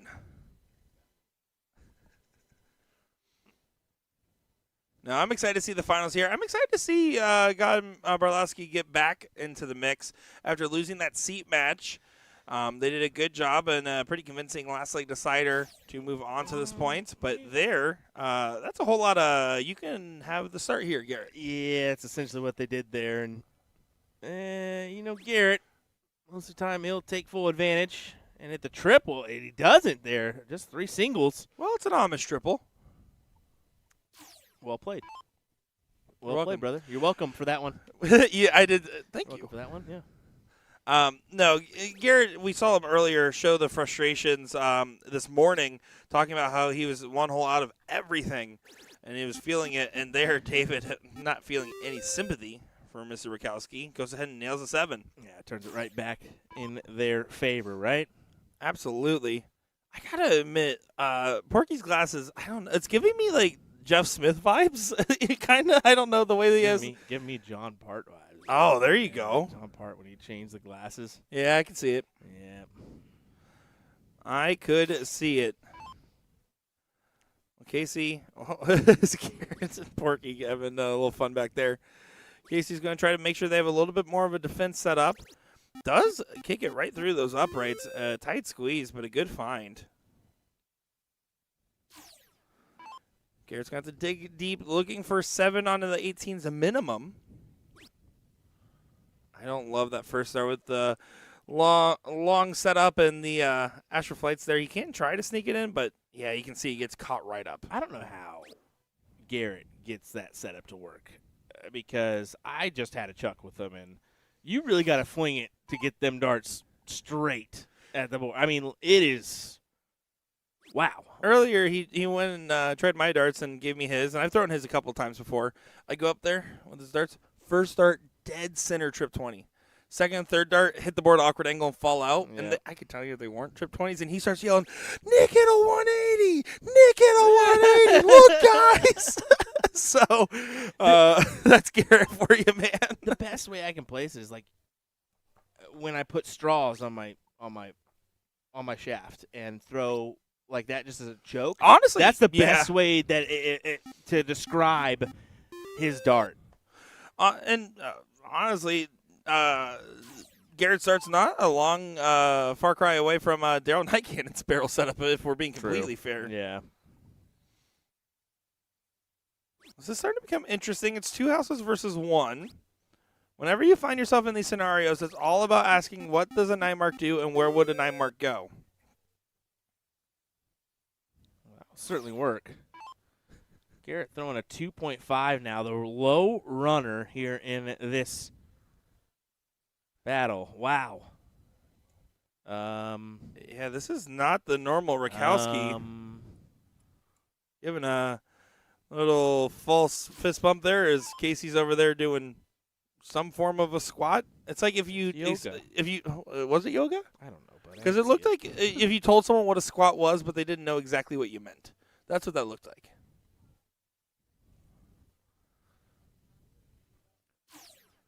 Porky going to have to try to find the recovery for the team. Needs 3 in the bed on the 18s.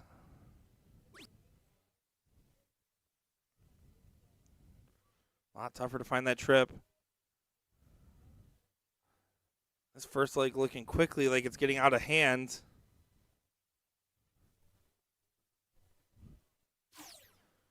KZ should focus on the Classic Collect. Right on the wire. Make sure to hit at least a single. Nails that double.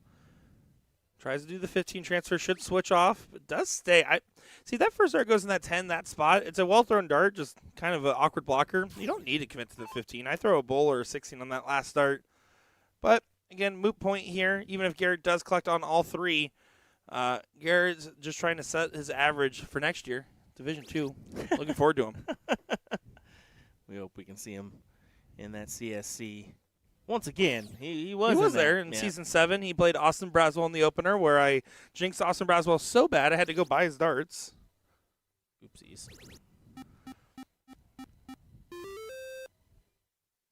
And David got hitting well in this one, leading the pack of the 4.75, which if you look at the fact that this is the Division I Finals and look at the names in it, it's not that David couldn't lead a leg, because he's, again, a sneakily talented player. Is now Garrett and Porky are just trying to pump themselves up. But that's the thing. Garrett and Porky just not in the mix the way that they would hope to be. Not at all. It's just like one of those nightmare scenarios when you go from winning the seat to going right in is just not being able to pull it together. But it shouldn't last long for them, because you would expect them to snap back into it. Or if they don't, it really won't last long.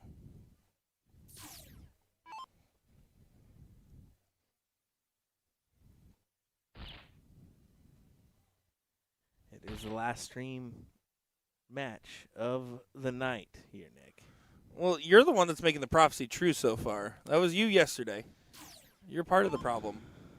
Yeah, but we just know what usually happens here, don't we? In the grand testaments of dart streaming, all final matches must go the maximum possible distance, or else the dark gods will punish you for 10,000 years to come. As David got, we'll go ahead and finish that with a 1-0 lead for David and Casey.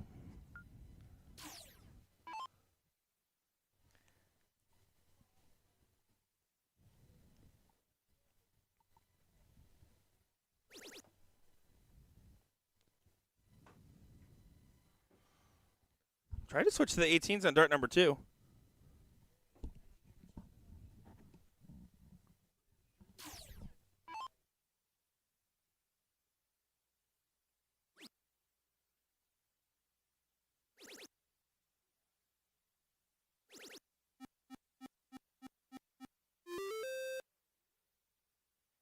What a start for Casey there.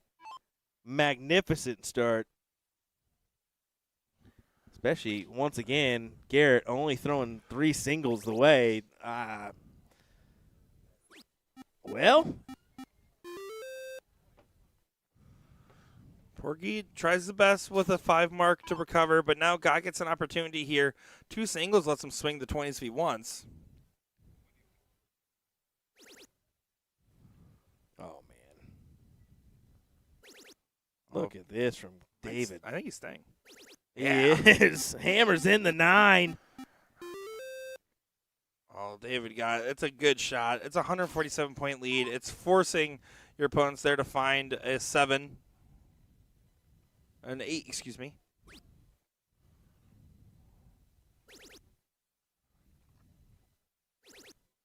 There is the 7 for a 7-point difference. So a good job from Garrett on the recovery. The thing is, once it starts clicking, it can really start feeling like a different kind of match. But while it's happening, and it's not that it's just Garrett and Porky are rolling over. It's the fact that Gott and Barlowski are now bringing it. The first leg is scrappy. This leg is a great performance so far.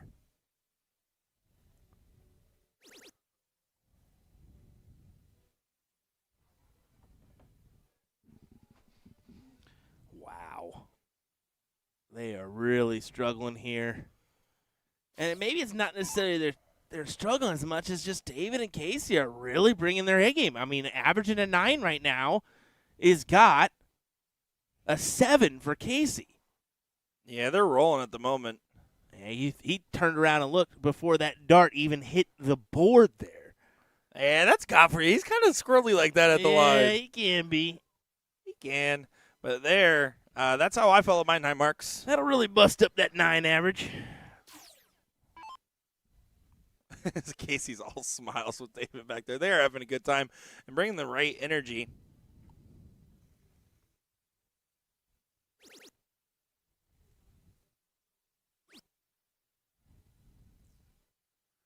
Four 18s from Garrett still isn't enough to sway the lead back, but it's back to a fairly chalk point in this matchup.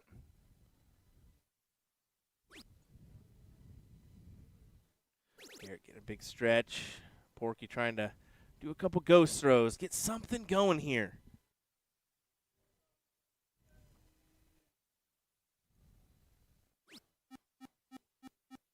Thing is with Garrett's throw, he has to really throw that dart with some oomph on it, right? There has to be some gas in it there for it to work right. And when you start thinking about the positions of darts, it's easy for your brain to subconsciously slow down your arm speed.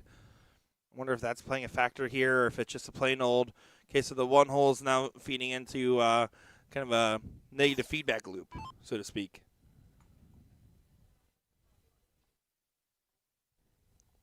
Gosling can attack here. Surely, right? Yeah, took a stab with at least one. Yeah, but I don't like the position of the 19, and I don't like the idea of only hitting a single in the 17. Yeah, it goes back, just tries to find a little bit more. Garrett fishing for effectively a 9 mark here.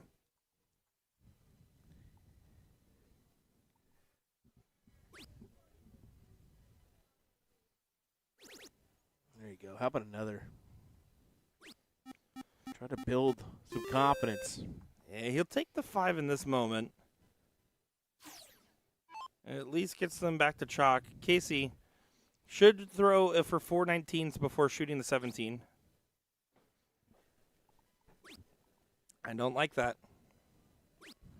The 3 mark there doesn't feel like enough. It's a 40-point difference, which means now a triple can get you a shot at the 19s. And again, one good round could be the spark you need to get your engine revving.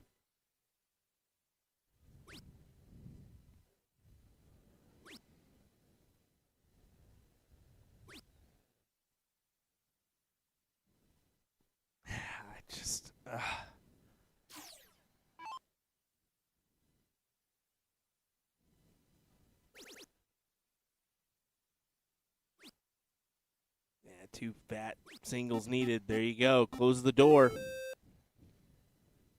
But this isn't fully over. I mean, right here, if Garrett can throw in a 6 on the 16s, he had a look. But that first dart that usually lands for Garrett just is not going. Yeah, it's just not connecting. It's just not looking like it's fully in sync the way it is. Mm-hmm. I think in sync. I think as far as the mental timing of it all, though, I really don't think there's anything wrong with the base mechanics still. Mm-hmm. It's not hitchy. It's not gitchy. It's not itchy. Maybe. I don't know. It could be. I don't know. I'm sure it's so comfortable enough. Keeping them in the leg. Porky finds a good 6. Who is also, I know we're talking a lot about Garrett just because of our extremely high expectations of him, but we also have high expectations of Porky, and Porky is not firing much either. I mean, both Team USA Team Dart participants.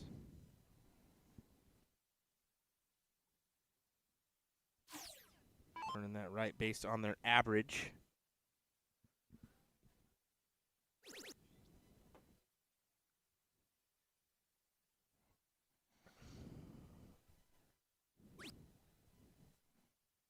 Another trip for Garrett. Oh, shuts it down. I like it. You got to do something here. If you go 2-0 down, you're just going to reset for the next set, play a little bit more traditional. But they needed something to change, and I think that was a good call there. Casey, if you hit it, you're a genius. Casey should be thinking 15s first and then to the 16s. Yeah, looks like he's got his eyes on the prize there. At least guarantee that you can potentially come back with a house in your favor, and that will work. I would have taken my shot on dart number. Yeah, I would probably taken that shot on third dart, to be fair. Absolutely would have. To be fair, I would have, yep. I think it's a fair call. Again, you don't want to leave Porky with these opportunities.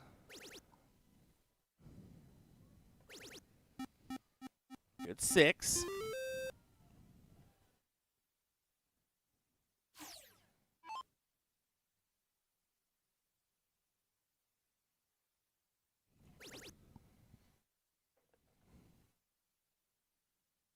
He didn't even shift over.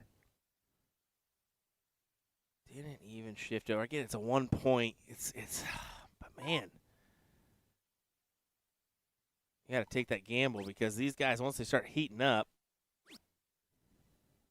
should get you. But there you go. Only a 2 mark, so the door's still wide open, and it's a tied up 736, 736 here. So one at the 15s and then close it down.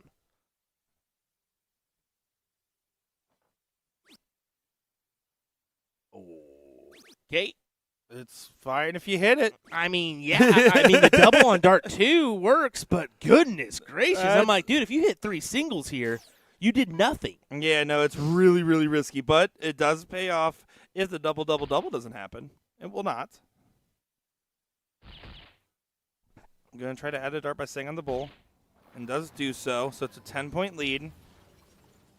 This is the problem, though, right? Is if you're Garrett approaching, assuming you get an approach here, you're thinking, I hit shots like these all the time. I can do this all the time, but it hasn't happened yet, and that eats at you just a little bit. Stay. Yeah, you need Do at least a not single. You take need at a least a look. single. Yeah, I was like, don't switch on 50 not points. Switch. So now it's 3 bulls for a shot at the double 15.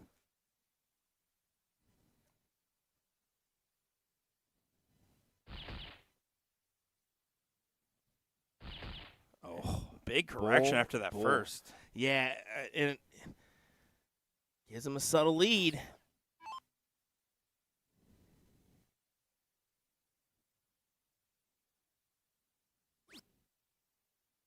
$20 points, so you need at least 2 more marks. Oh, no.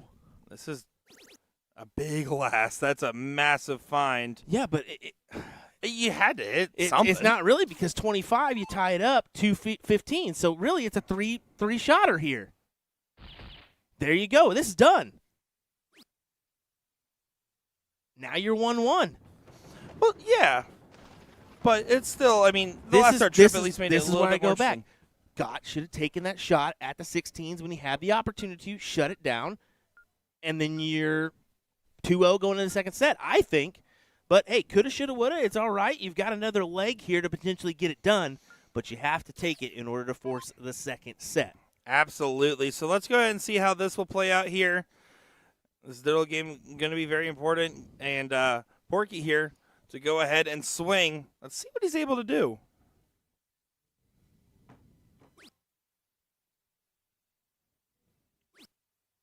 Yeah, had to switch there after the first dart.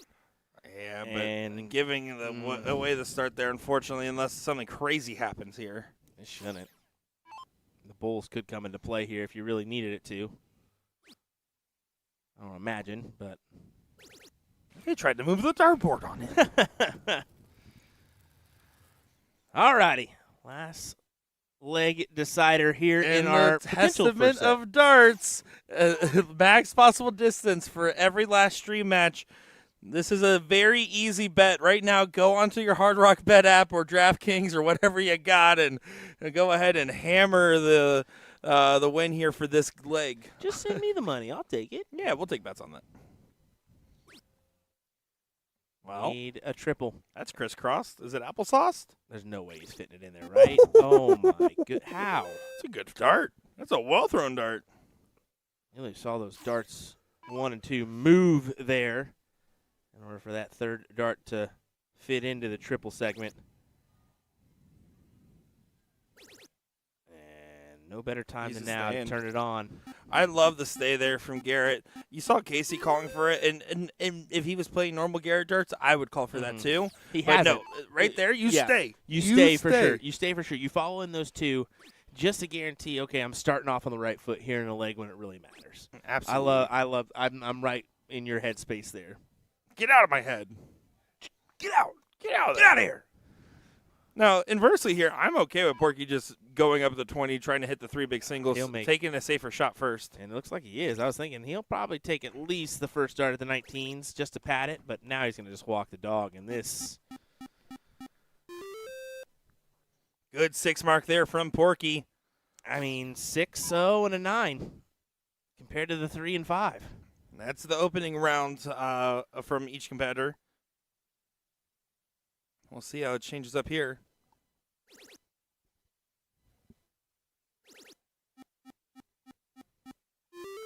The 6 mark there from Casey keeps the fight alive. Good collection on the 18s. We're doing a 5.5 so far.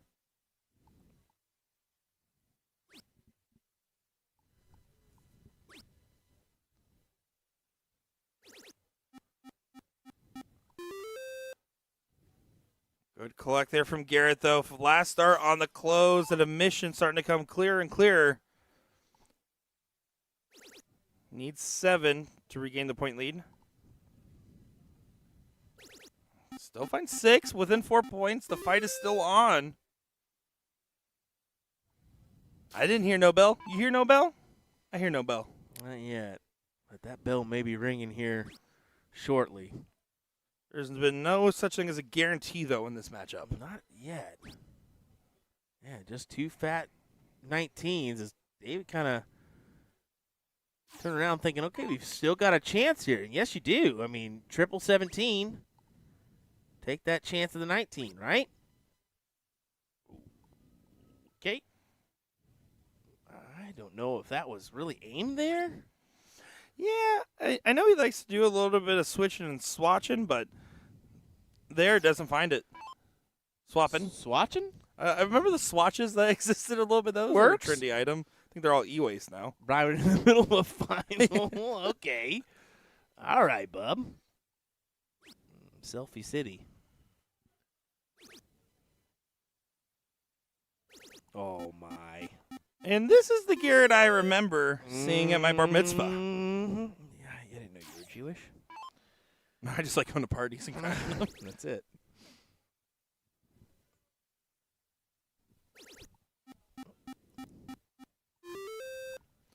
Good 6 on the 16s. Again, keeping the fight alive.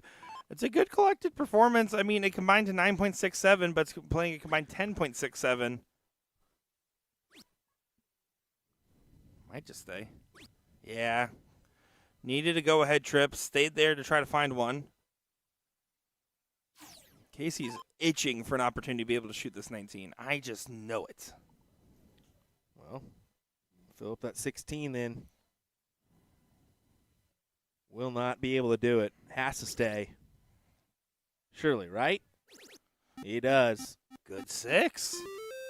It's a big find. But this gentleman has found a groove here. He seems almost dead even in combined average. But the higher ground to the Game Master duo. Yep. Yep. Garrett's figured it out. Casey's calling for the 15s. I like more points here. I go 19 on this shot. I like more points here, but hey, he says the 15s will do. What a 9, what a time. Porky and Garrett almost lock in another title here in a doubles cricket format. Yeah, big find on the Bulls for God. I mean, 5 and a 5. They played. This is a good leg from God and Barlowski in this scenario. They started off really hot, too. I mean, those first two, I still go back. If they would have taken that previous leg, I think they would have potentially done the double dip here. But Garrett turns it on right in time to save the match here. I figured out where the button was and flipped the switch. Yeah. Button, switch, almost there.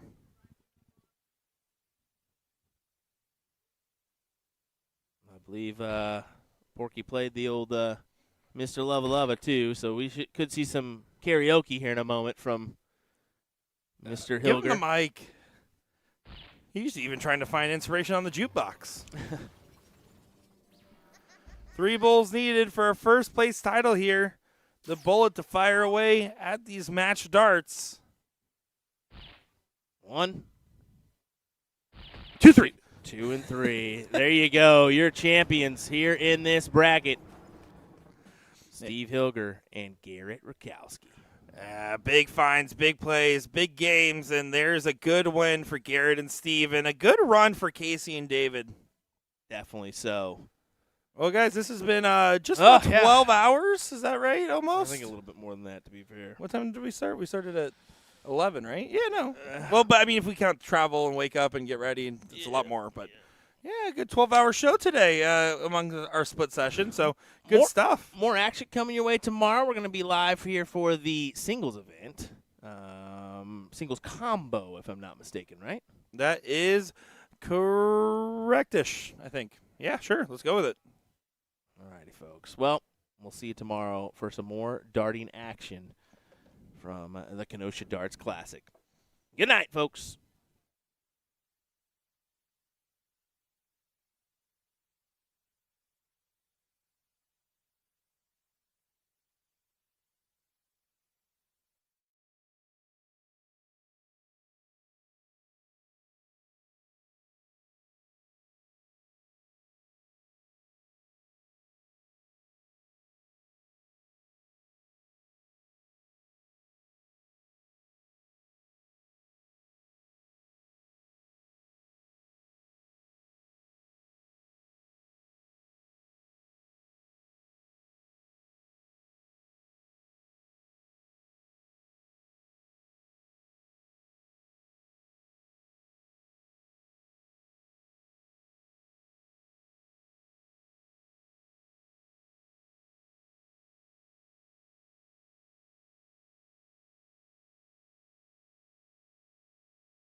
guess what? We're still live. Want to know why? We're probably going to go ahead and bring D2 third place and finals over here. It looks like that potentially could happen fairly quickly. So I did send Nick home already, so probably not going to have commentary on these two, but we figured we'd at least keep it live for this D2. Now, D3, on the other hand, they're a little bit further back, but we figured we'd at least give you some bonus coverage here. So if you're still tuning in, we'll just keep this active for a little bit just to grab that D2 third and final, just as a little bonus coverage. It's been a long day for us, so we'll go ahead and end it right after that. So hope you guys that stuck around enjoy your bonus coverage tonight. All right? We'll be right back.